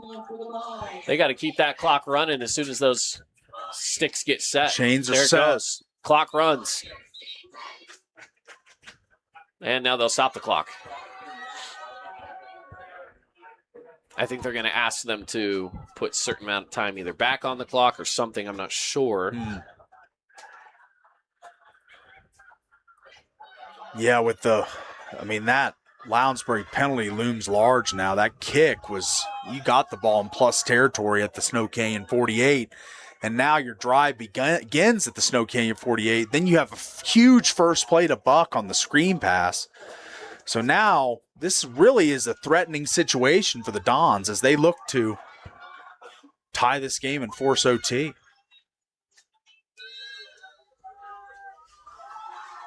First and 10. Snap is away. Looking to pass. Got it. Going out of bounds. Good stoppage. Man, there is a huge chance here for Spanish Fork to tie this game or maybe even take the lead. I'm just telling you, the way they're moving the football all game. I mean, they outside of that first, 3 and out that they had, outside of that, they have been right there. So Kane's got to get some pressure from the defensive front. I mean, they got to put some pressure on Rasmussen. Stepping back, Rasmussen's looking to pass. He's looking towards the end zone. And he is there. Touchdown. Can you believe it? And it's who? Nixon Warren. A 4 spot for the kid today. Wow, what a play. This dude cannot be stopped. Was over 200 yards in the third quarter, but now he has found the end zone once again. Wow. I can't believe it. When that pass came in there, I thought, wow, there's no way this doesn't get broken up, but he somehow read it perfectly, scooped it right up, and it is a 1-point game, a chance to tie it up here, looking at a field goal. 42-41, Snow Canyon leads extra point on the way with 27.9 seconds left. The kick is up. It is good. And we have ourselves a tied ball game at Snow Canyon High School on opening night of the football season. Wow. Crazy. Crazy indeed. The 15-yard penalty gives them a huge field position advantage, and they just go down the field in 3-4 plays and score. Nixon Warren is 4th of the day. The guy just has been unstoppable. For anyone that didn't have him on their all-region ballot their all-state ballot, he's put his name in the conversation tonight. I mean, anytime a kid goes for, I'd like to get he had 200 in the third quarter. Let's see what he's sitting at now. Yeah, it's got to be something ridiculous. I mean, I almost feel like regardless of how this game ends, he feels like Findlay Subaru's star material right now.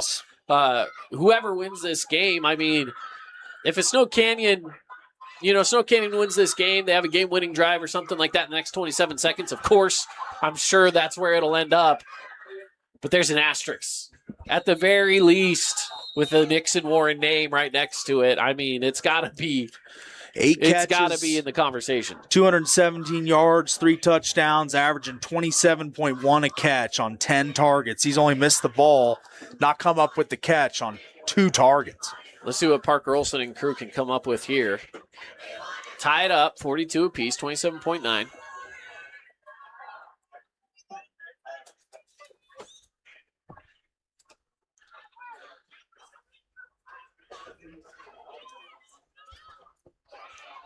Wonder what the play from OC Zach Johnson will be here.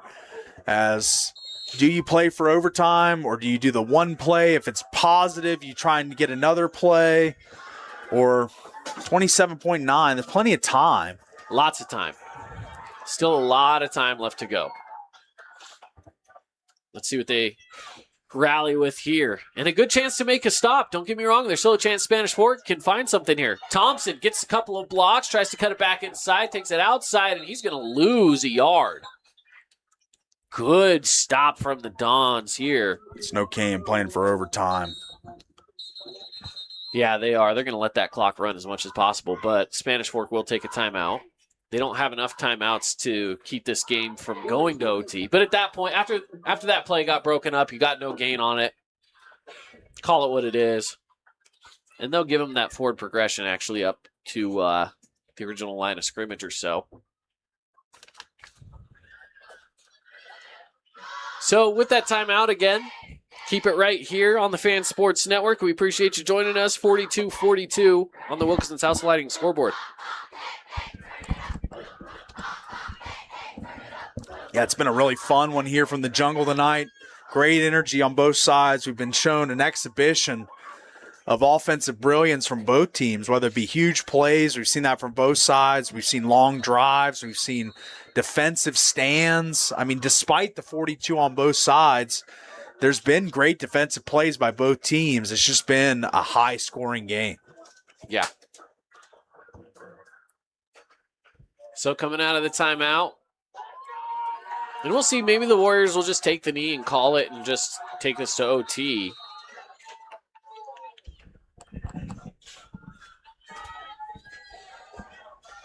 The last thing you want to do is turn the ball over here. And Lounsbury will hold on tight as he's swarmed up by a large group of Dons. And the clock hits 0. So, officially, OT in the books. We're moving on. How about it? 42-42, a high-scoring overtime game here for us from Snow Canyon High School. When we come back, we'll bring you the extra action on the Fan Sports Network. Stick around. Your child's sports journey starts with the City of St. George Recreation. From their first steps on the quarter field to becoming a star player, our youth sports programs are here to develop talents and teamwork skills. So get out and play. Check out all the sports and get signed up at sgcityrec.org. Need an appliance or two? AWP's got you. Check out the remodeled expansive showroom, highlighting the cafe series with colors like matte black, matte white, and modern glass. Make your kitchen stand out. Come see the local boys at AWP across the freeway from the Bloomington Walmart. Huge news! Sport Court has a brand new showroom and design center, and it's next level. See why so many are choosing Sport Court here in Southern Utah for top quality basketball, pickleball, and multi-purpose courts. Learn more at sportcourtofsouthernutah.com. Today's game is brought to you by Bucks Ace Hardware, Fabulous Freddy's, Udi and Associates, Dealer Collision, and Finley Subaru. Teams getting ready to meet at midfield. It's like we're starting it all over again. It's like it's 0-0 here, Paulie. Absolutely. Captains converging. We're getting ready for OT from the jungle as, man, did these offenses come to play? And this is going to be obviously a masterclass of coaching here in OT as both these coaches, Coach Zach Taudioli and Brock Condi, both going to instruct their teams to you got to hang tough. You got to play great defense. It's going to be a short field. We're going to see what both these teams can do in the OT scenario. Definitely a lot of action left to be had here from Snow Canyon High School. Coin toss and kickoff coming at you shortly. Brought to you by Best Friends Animal Sanctuary in Kanab, Utah. Take home your best friend, and you can visit them online at bestfriends.org. Well, obviously we've got a lot that can still happen here with OT. I mean, it's like we're starting fresh. That 2-point conversion from Snow Canyon was massive. It was. Otherwise, the Dons have already won this one, but absolutely. So that 2-pointer was big time, and now we're going to see Dons and Warriors shake hands, and we're going to get going in OT. 42-42, deadlocked. We had the weather delay, a damp start to the game, but the weather really cleared out. Nice temps down on the field. We normally talk about blazing hot temperatures down on the turf in these early season games, but tonight been real comfortable for the players, and they've really laid it all out there on the line tonight. Both teams, incredible offense, some big plays defensively from both sides, and the fireworks are not quite done yet. We're going to see the finale, the grand finale right now. The grand finale indeed. I've been to my fair share of overtime games right from this very press box. I mean, I had a fantastic one maybe about 4 years ago against Pineview in a playoff game. I've seen a few here. I'm trying to remember what the other ones were, who they were against, but Snow Canyon and playoff in overtime games just seem to go hand in hand because I'm serious. They just seem to play so many of them. They just seem to play really good, tight games, and here we are again in another one. So the Warriors set up at the 25-yard line. Clock at 0. It's all about stops here. It's all about moving the ball or stopping the ball. 1st and 10 from the 25. Olsen in the gun. He'll take the snap. Keeps it himself, following some blocks, gains about 3. Modest gain there from Parker Olsen. Brody Lounsbury was the decoy there. I thought a few more defenders might have bid on his fake. He carried it out pretty well, but Parker Olsen finds his way for 3, and 2nd and 7 here in OT. Deadlock 42-42 on the Wilkinson's House of Lighting scoreboard. Let's see what they got on 2nd down here. We'll give you some of the Flynn Company's scoring updates in just a bit once we get to another stoppage of play. As now the Warriors are back at it on 2nd down. Beathers goes in motion. Snap is away. Olsen looking to pass. He'll go to Beathers, who will put a stop and evade some pressure and gets a 1st down, and the chains will move for the Warriors. Brilliance from Beathers here. He makes the catch short of the sticks, but he's going to just drive his legs, high knee it, get those legs up and keep moving, keep trucking through multiple tacklers, and he picks up a 1st down when the dust all settles. Let's take a look at some of those scoring updates. Last we saw Hurricane Virgin Valley was 21-6. Pineview Manti 14-14. I know that one's probably changed. That was a while ago, but that was the last update that we got. Then, of course, our score here has changed since that last update. But let's take a look here. Lone Peak defeats Crimson Cliffs 33-21. Desert Hills wins 40-0 as the snap is away. Richfield wins 55-14. Pressure coming at Olsen. He evades it. He's looking to pass. He's going towards the end zone, and he will overthrow it. It was right there. It was very close, but it is incomplete. 2nd and 10. Throwing a jump ball, 50-50 ball to one of the best 50-50 ball receivers in the region, in Isaiah Thompson here, but there is 1, 2, 3, 4 Dons, count them, in that corner with him. So tough spot to throw the football.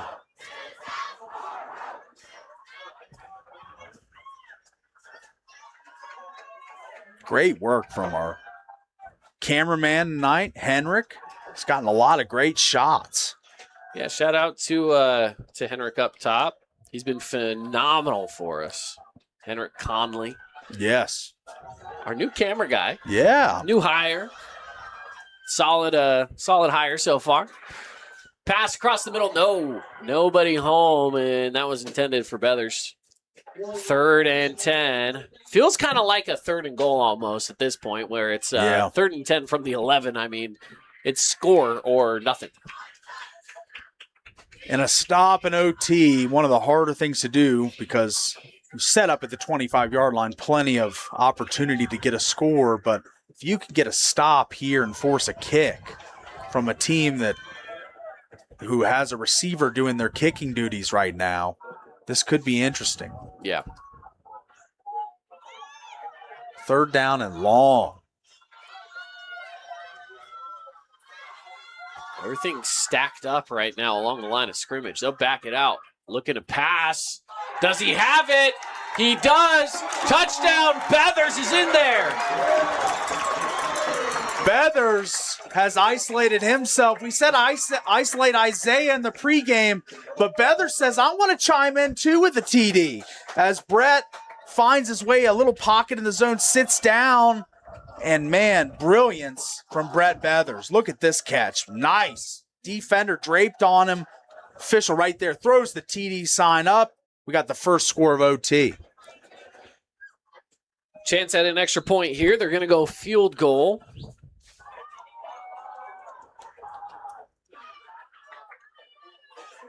So Kyron Lukes for the Warriors. The sophomore kicker. So trying to get that leg under him a little bit. Yeah. He's only missed the one PAT, but solid after that. This one's up, and it is good. How about it, your young sophomore with the pressure on? How about the amount of touchdowns that we've seen today? Yes. 49 is just ridiculous. 49 points on the board. Yeah. For the Warriors. And even the 42, I mean, combined, the amount of scoring that we've seen today has been so much fun. Yes, I mean, this is like a Madden game, video game numbers. I mean, when you look at the numbers of these two quarterbacks, Parker Olsen, 24 of 32, 335 yards, 3 touchdowns, no interceptions, 11 carries for 58 yards, and 2 more touchdowns. And then when you look on the other side with Rasmussen, I mean, these two guys are dueling. Rasmussen, 20 of 28, 333 yards, 4 touchdowns, and 1 interception. I mean, these quarterbacks have put on an absolute masterclass with their receiving cores. Yeah, absolutely. So, the Dons have a chance. And Snow Canyon has a chance to end this game. They do. They have a chance on defense. It's the same. It goes both ways here. It absolutely does. Look at those 3 receivers up top, though. In the mix, Nixon Warren. Watch out for him. Keeping himself, Rasmussen. He's been great on the ground, and he's on the ground here. He'll pick up the first down. That's a big chunk right off the bat. Good for QB draw. The Dons. I mean, you split the trips out to the top of your screen, and then you kind of spread the whole defense out. And there's plenty of lanes for Rasmussen here. I mean, this was a QB run all the way, and we'll see as the stadium stands begin to shake on the home side, trying to motivate their Warriors as the Dons stand about 13 yards away from Pater. There's a pass. It is caught by Frost. He is taken down shy of the line to gain. This is just a nice throw from Rasmussen. Frost has been a primetime performer all night tonight, making plays defensively in the passing game. So they have a complement of weapons that shine tonight. And it's not just Nixon Warren. It's been a lot of guys helping him too. Warren's numbers jump off the page, absolutely, but they've had a lot of complimentary help as well. Second and short. Ball at the 5-yard line. A chance to tie it up here and keep overtime alive. Keeping himself, and he's going to be taken down quickly. Coming in fast, number 56, Jonah Larson. He has been phenomenal on defense. Yeah, this on the Holbrook Asphalt replay would be amazing because this is a jailbreak. Free runners everywhere for the defensive line, linebacking core. They just come with so much speed up the A-gaps, and Rasmussen has absolutely nowhere to go. You know, and they read that really well. They said, hey, last time they put trips out, he kept the ball and he ran it. Let's blitz. Yeah. Let's just get right at the quarterback. Let's not worry about the guys out. That's less blockers for us to worry about. Let's just blitz in there. And now, look, they're going to stack the box against them. They're going to go tight here with those trips on the inside. Send the guy in motion. They're going to bring Frost right on back. Here's the play. Looking to pass towards the end zone. It is caught shy of the end zone. And is he going to drag a guy in? Wow.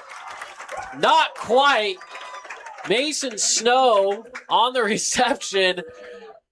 And Crew Lefevre, I mean, he's been watching some WWE on that stop right there. That's right. Took him for a little ride. Took everything in him to make the stop. He did. He took him for a little bit of a ride here as Rasmussen puts another dot right on the hands.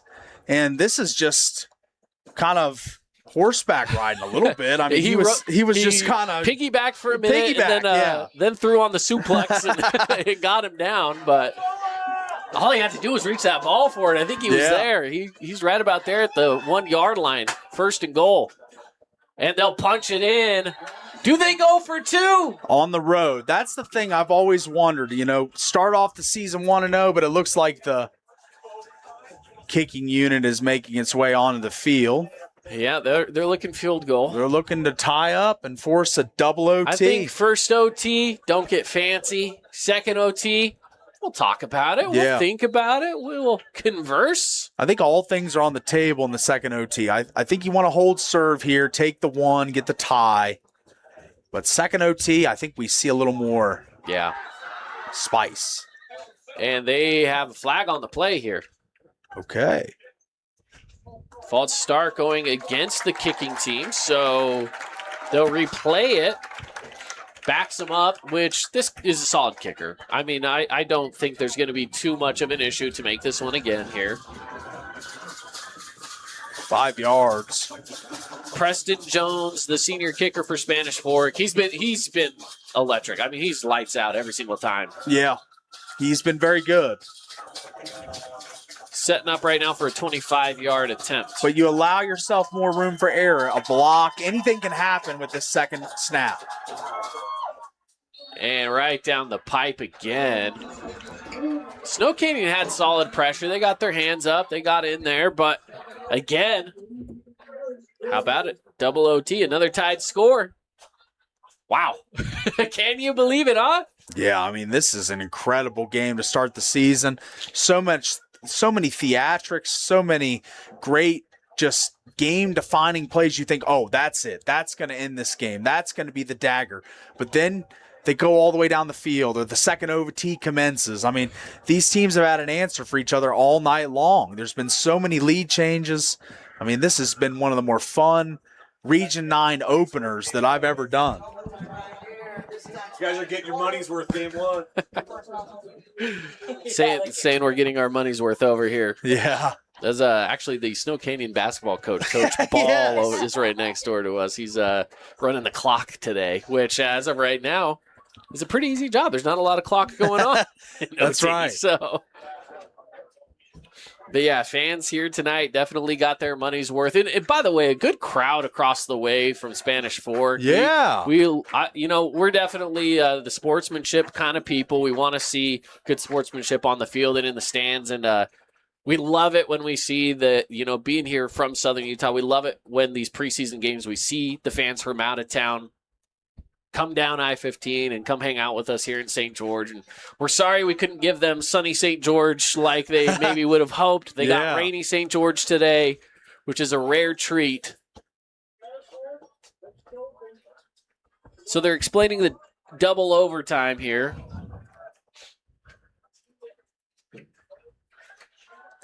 And I think there maybe was some sort of a call on the play. I think he's motioning 2. I think, did he? I'm not entirely sure. I wasn't sure. I didn't catch that exchange, really. Hard to hear in the booth. I don't know if it matters too much, whatever the conversation was. Either way, it's still 1st and 10 at the 25-yard line for Snow Canyon. I mean, I don't think really too much changes here.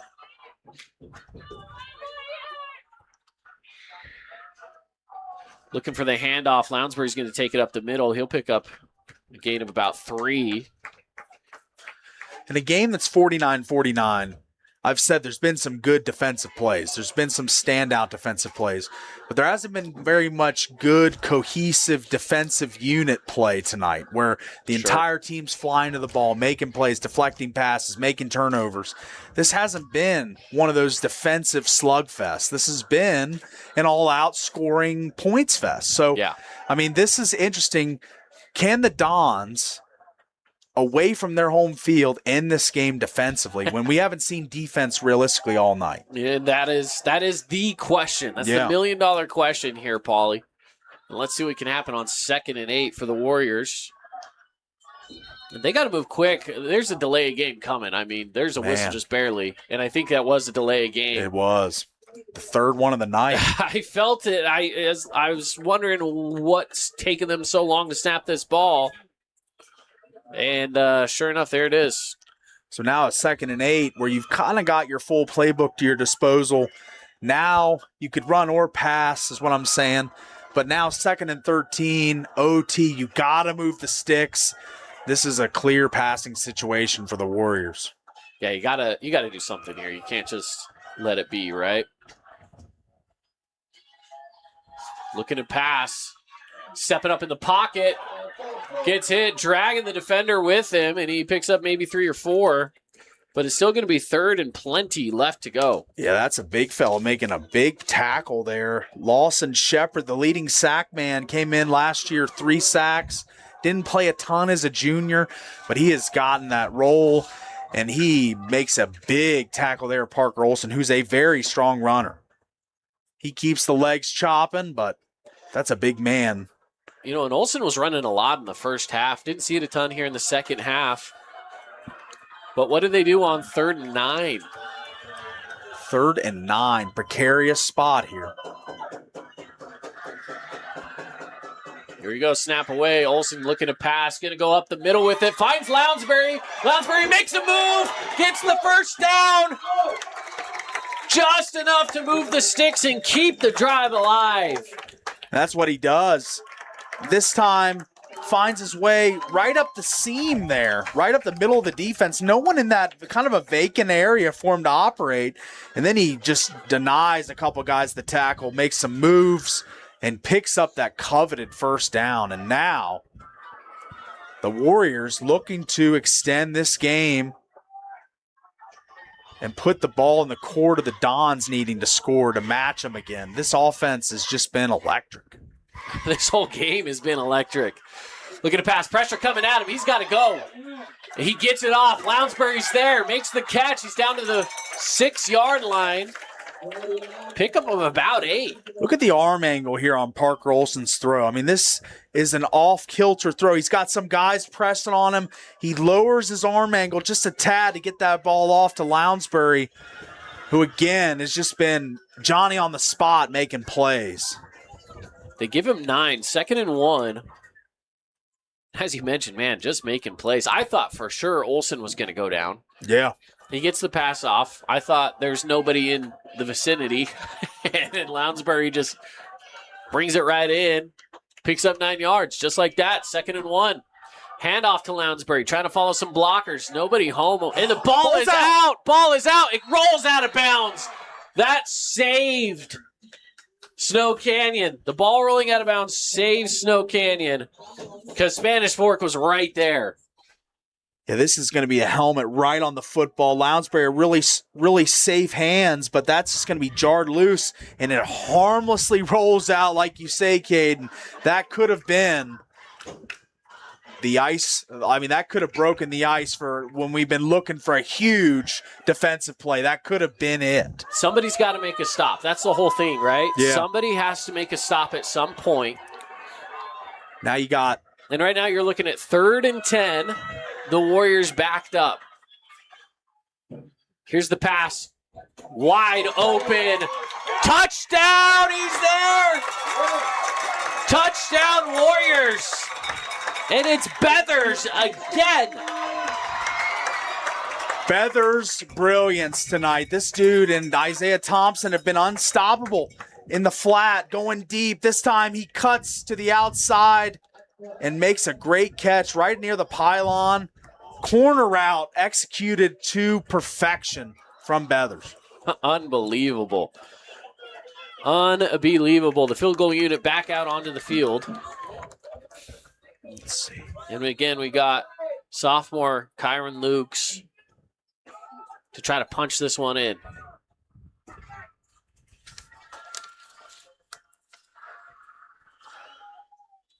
Ball down, kick away. It is good. And we continue to roll on here at Snow Canyon High School.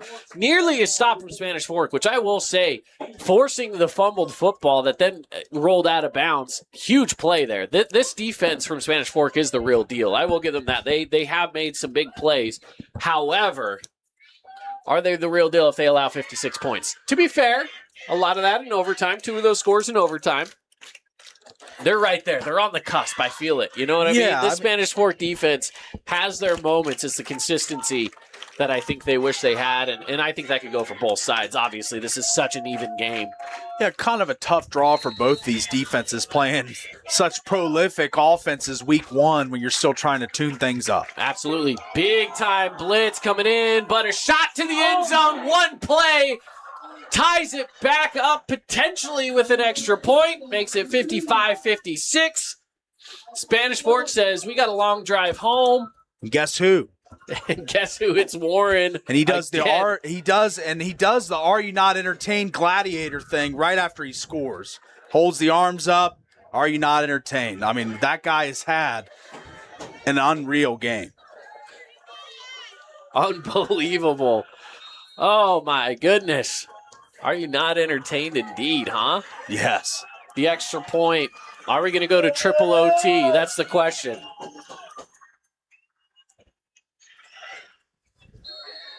And indeed, we are. Can you believe it? 56-56. This is unbelievable. I believe in the third OT you have to go for 2. So I'm pretty sure that is the rule. I'm going to make sure of that real quick.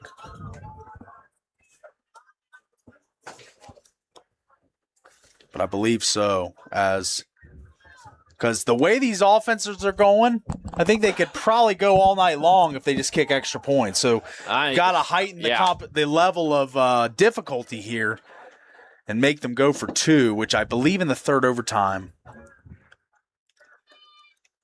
You know, and even though this is, of course, a Snow Canyon home game, it feels to me like Spanish Fork is carrying a lot of momentum at the moment. They have been really going strong in this one, especially in overtime. I mean, that play right there shows why. 25-yard touchdown pass.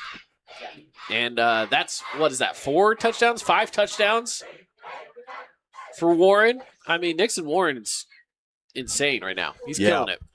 Like I said, he's on all-state watch right now after this game. I mean, he might not have another game that eclipses 250-plus yards and 5 touchdowns, but, I mean, or 4 touchdowns. But at this point, I think he has definitely put his name in consideration to be one of the state's finest players at the end of the year, because what he is doing right now is unbelievable stuff. One play in overtime, 1 shot, 1 score from Nixon Warren, and Rasmussen. Man, what a connection that was, as it's been all night long. So now Spanish Fork will start on offense here in triple overtime, shall I say. Yeah. And Rasmussen's looking to pass. He's got to maneuver out. He'll run with it. He's got some room to run as well. Looking towards the pylon. He's diving. He'll be just short. They're going to say he's just short. It was very close. He has made so much with stepping up into the pocket, as we see here. The brush is going to come. It's going to converge on him, and then he's going to see the gap, just go straight up the middle of the field. All of his runs have been in the middle of the field, right where the linebacking core is vacant. He finds space and almost scores again, one play. I mean, if I read you the numbers for these two quarterbacks, you'll think we're literally watching a video game right now. Olsen, 28 of 38, 375 and 4 scores, and 2 more on the ground for Parker Olsen. And then for Rasmussen, 350 and 4 touchdowns through the air. How many? 22 of 30. 4 touchdowns through the air, you said? Yes. Timeout taken. And again, we'll just keep it in right here. I was looking up what the state record is for the most touchdowns by a single receiver in a game, and it's 6. 6? In Utah State. Okay. So, and that was just in 2023. Jordan High School, Darrell Nichols. Okay. Nixon Warren right now, 9 catches, 243 yards, 4 touchdowns on 11 targets. So I'm going to assume that the record is probably not happening tonight. Probably not. It'd be a little ridiculous if it did. We'd have to go to a 5th overtime for that to be able to exist. And I think everyone here tonight, seeing as it's well past Paulie's bedtime, says it's up past my bedtime as well. Let's just get this one over with. But both of these teams are going to fight to the bitter end. That's right. Both these teams fighting tooth and nail. They want to be 1-0 after week 1. So a big opportunity here.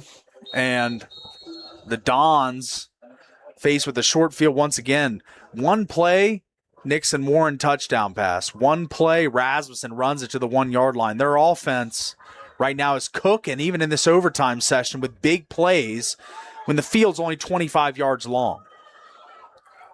And a punch in here requires a 2-point conversion afterward. Yes.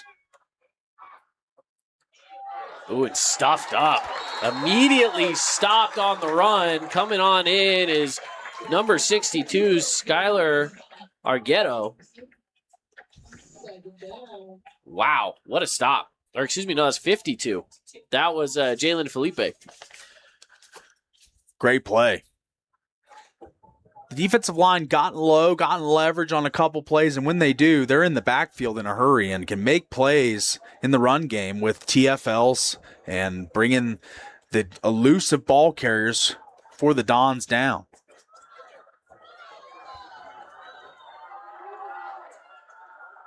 So here we go, 2nd and goal.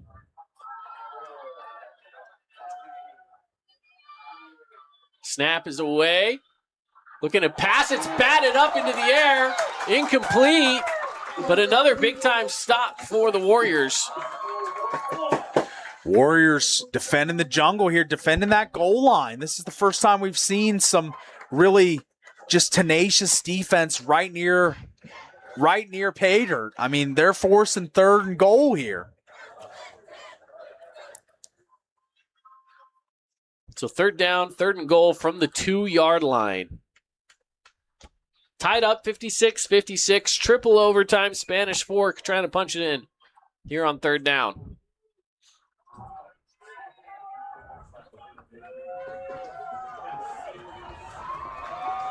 Same thing. They got the trips to the top. This could be a quarterback draw from Rasmussen. Timeout taken. No, flag. Delay a game. Wow. Wow, indeed. 3rd and goal gets pushed back to the 7-yard line. Man, that is a massive call. We've seen the Warriors self-inflicted wounds, 3 delay of games in this one. But I think that is the first one for the Dons. Rasmussen done a pretty good job keeping the huddle tight, getting out, breaking the huddle, getting to the line, running the play before the clock expires. But man, is that an inopportune time to pick up a delay of game? 3rd and goal. from the 2, and now you're pushed out to the 7.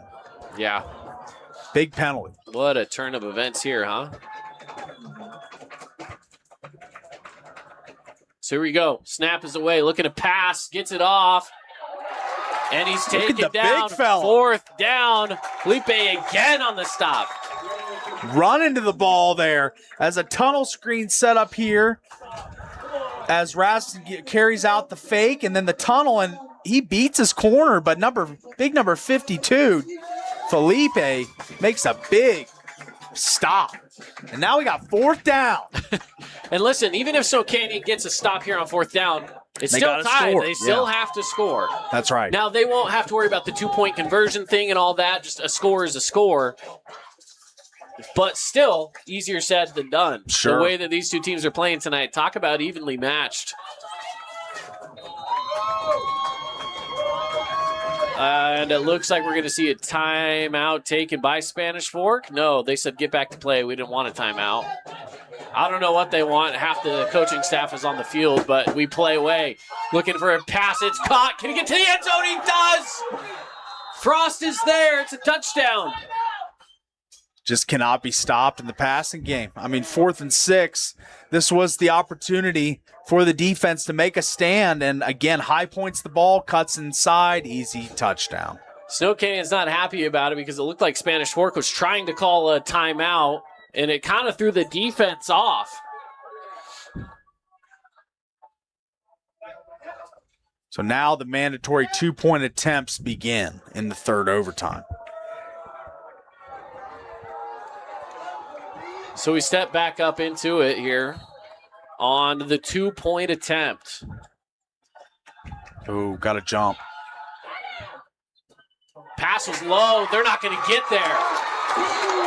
Wow. Big time stop. Massive stick. I thought the Warriors were offsides. I saw some pre-snap movement, but no flags. Let's check it out on the replay here. Holbrook Asphalt replay. I think that might have been fairly clean. Frost immediately wrapped up. Guess who? Brody Lounsbury. Findlay Subaru Star Watch guy. Oh my goodness. I think we're in for a treat here as we got the Warriors now making the stop. Here's the thing. A Spanish Fork stop, game over.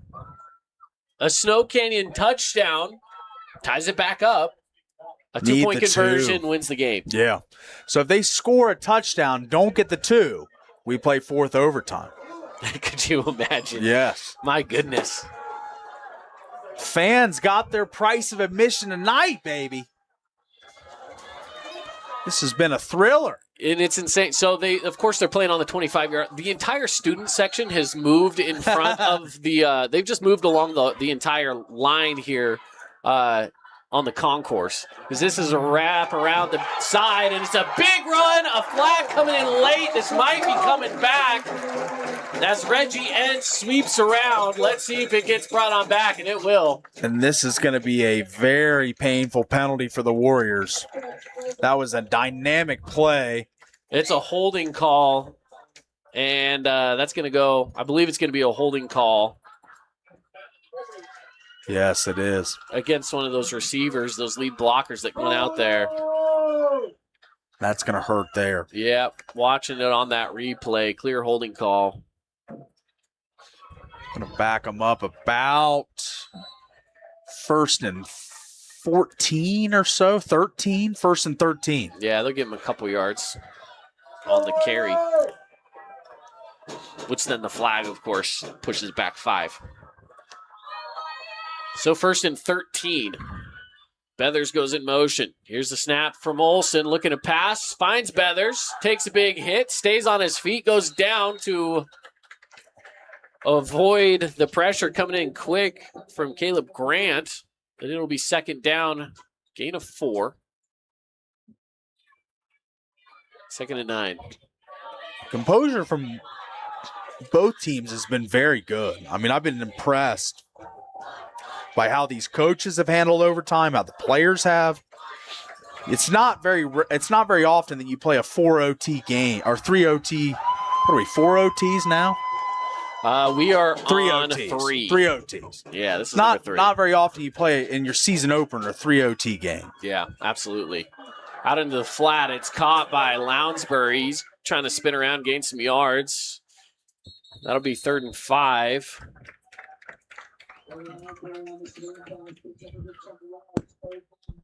And again, the thing to watch out for right now isn't the fact that, there's no clock running. You don't have to worry about that. But, hey, that play clock is still not your friend. Yeah. We've seen multiple delays of game. Both here sides. from both sides in overtime specifically. So you got to make sure that, hey, you know what? You're 3rd and 5. Don't make it a 3rd and 10 here. Step up to the line, make your play, get it done. Got to be tidy with getting in and out of the huddle, up to the line. A big stop from Spanish Fork would be huge right here. Snow Canyon trying to move the chains. And that will do it. That will move the chains for the Warriors as Beathers hauls it in right at the line of game. Beathers has been the money man tonight whenever they've been up against it with hard situations down in distance. He finds a way to make another contested catch with the defender bearing down on him. I mean, between Brett Beathers, Nixon Warren, those two right now are our leaders for our Findlay Subaru Star Watch at the moment. I would say so. Kind of just depending on who wins this game really is going to be the one that gets the nod because they've both been phenomenal. Both of these teams have been phenomenal. This has been such a fun game to start the season. Entz goes in motion, keeping himself is Olsen, and he will rumble his way down to the 7-yard line.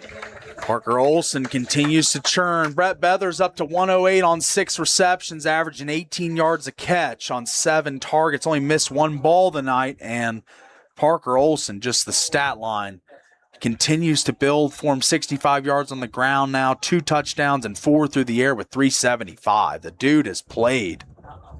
And we've got ourselves an injured player down there. Looked like it was number 55, Kingston Johnson. Injured player. We'll put a timeout. Want to thank Desert Pain, one of our new sponsors here for Region 9 Athletics. In our injury timeout, just remember that if you have any pain that's hurting you, you need a timeout from the pain, talk to Desert Pain.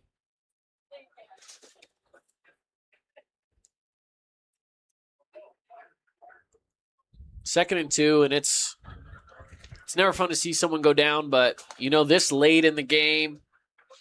And again, these guys have been on summer break for a while. I know they're training. I know that they're still trying to stay in shape and do what they can, but yeah, man, it's a lot on the body. It is a lot on the body this late, and he's walking off the field. Hopefully, he's such a prolific player for this team. You do not want to see Kingston go down, especially in game 1. But yes, being helped off, you hope it's maybe a mild sprain, something that you can get back from, work with, and kind of rehab and get going. And hopefully, he's just a walking stinger. Hopefully, it's just kind of. He's kind of just walking with one coach under the arm. It's not a full-on crew trying to haul him off. He's walking under most of his pressure. That is a good sign. Quick. Yeah. We'll see how it all pans out for him in the future. Hoping the best for him. Offside. And we got a flag. Oh, false start. They're false calling. Start. Must have triggered him over. Yep. It's moving along the defensive front, but I guess a Warrior induced that movement. So,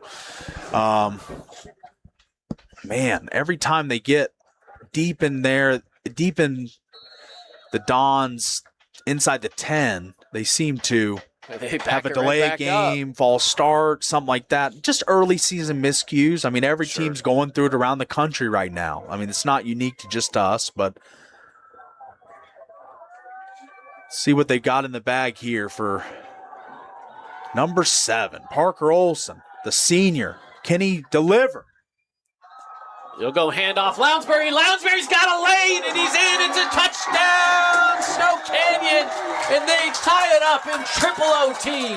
The legacy of Lounsbury grows bigger and bigger. Another chapter added to the legacy with another big play for his team. And now the big play of the game where you need this 2-point conversion to win. You can walk off the win right here, right now in front of Warrior Nation. I've always said a coach has got to have his best short yardage play canned up for this situation.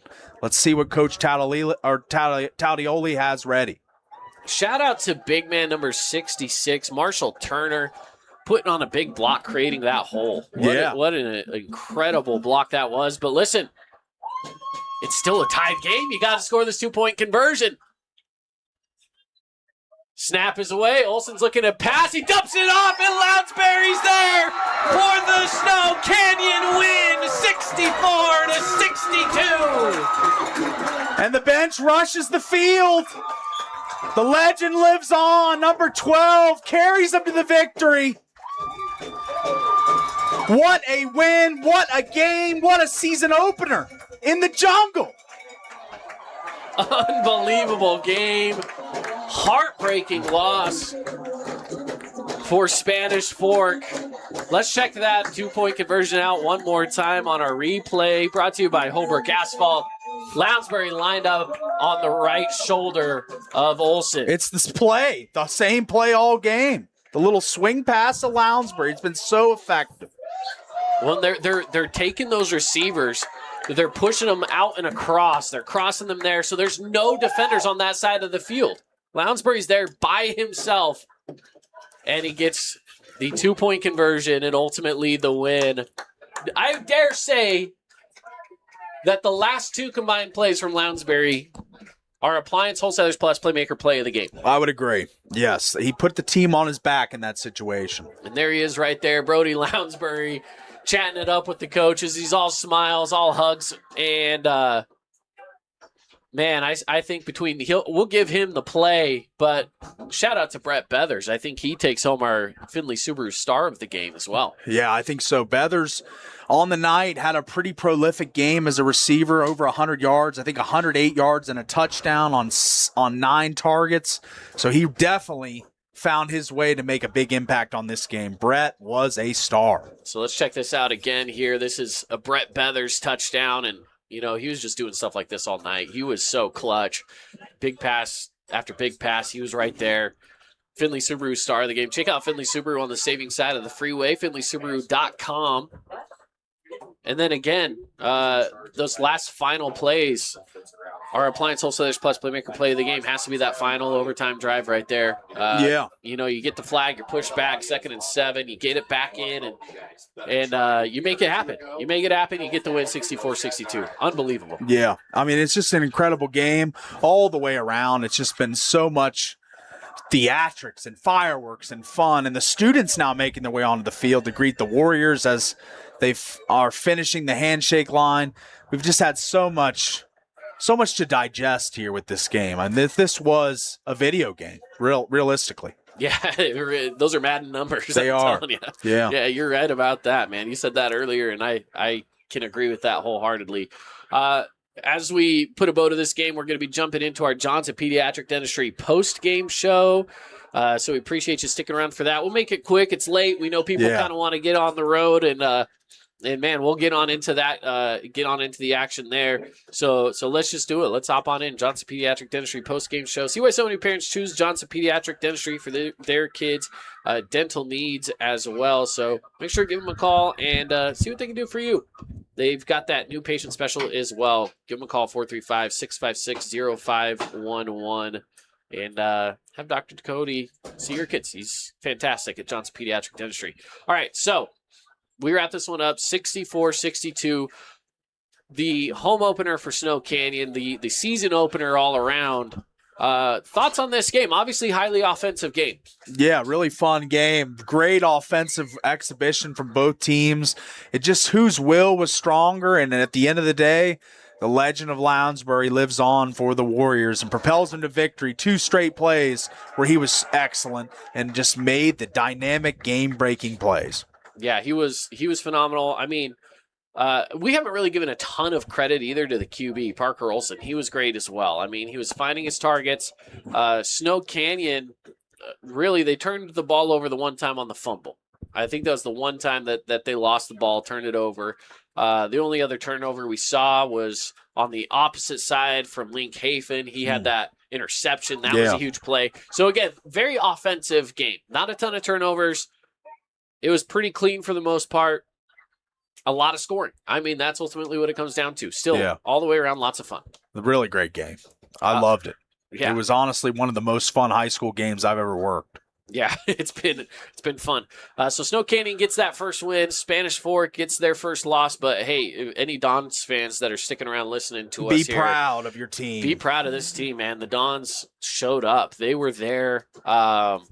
Yeah, I think this very easily could have been their game. Yes. Just as easily as it was Snow Canyon's. 126 total points. And when the dust settles, the Warriors emerge victorious at home, start out 1-0. But the Dons, they're going to be better than 4-8 this year. I'll tell you that. They're going to be much better than that. Oh, yeah. Yeah, I think they're going to be better for sure. I'd love to see how they do in that region. Good region there in Utah County. And, they're definitely a big part of I think they're going to have a big part of what goes on in that region. I think that people got to circle the Dons on their calendar, and I think the same goes for Snow Canyon. I think the Warriors are going to be on watch here. We've got some scores we can go over here in just a minute across the region from Southern Utah across Region 9, but Snow Canyon's got to be a part of that watch, right? Yes. Speaking of, let's do it. Let's kind of take a look at some of the scores here. We'll make sure we get those updated for you in just a moment. But, Region 9 right now has been a lot of fun as well. So what can I say outside of the fact that, hey, fun first day of football, huh? Yeah, it was. It was great. It was an offensive exhibition, the aerial attack, the running games, that pick by Link Hafen. There's so many big plays. I can't remember them all, but it was an awesome game to document and be a part of. Yeah, so much fun. Some of the scores. So Lone Peak beats Crimson Cliffs 33-21, which, by the way, that was one of those scores where everyone kind of assumed that Lone Peak would destroy them. Yeah. And they didn't. They did. So you know what? Crimson Cliffs, probably hang your hat on that. That's right. On the fact you didn't get blown out of the water. Because that was going to be supposedly a tough game, according to all the experts. They were like, oh, this is going to be rough. Yeah. They kept it close enough. They kept it within 2 touchdowns. So Desert Hills did get the blowout win. Richfield got a blowout win over Dixie as well, 55-14. Hurricane Virgin Valley still going strong, 47-12. And then that's the only other game we really have scores for. I don't know what's gone on in Pineview and Manti, so I can't really give you those Flynn Company updates on that one. But that's how Region 9 is shaping out to be right now. Pretty fun night. Yeah, pretty good. A dynamic night around the region, to say the least. Indeed, huh? Yeah. So just to recap, handing out the awards again. Our Jersey Mike sub of the game goes to Reggie Entz, the junior. He came in, played some big moments, had a first down conversion on the drive that ended up being the one that tied it to take it to overtime. Had some plays in overtime as well, by the way. Yeah. Then you throw out our Findlay Subaru star of the game. We're going to give that one to Brett Beathers. He was phenomenal. He was. Plenty of grabs from him. And then our Appliance Wholesalers Plus Playmaker play of the game. That's going to go to our final drive there from the Warriors, getting the touchdown and the 2-point conversion. And they wrap it up with the win, 64-62. Let's put a bow on it, guys. Let's get out of here. It's late. We appreciate you joining us as we've been broadcasting live from Snow Canyon High School inside the Grass Creek Construction broadcast booth. And we'll be bringing you more of Region 9 football every Friday night for the rest of the season. So stick around here with us on the Fan Sports Network. For everybody, Henrik running the camera, Paul, Tara, appreciate you guys. That's it for us inside of our Boulevard Home Game of the Week. Snow Canyon wins here in triple overtime.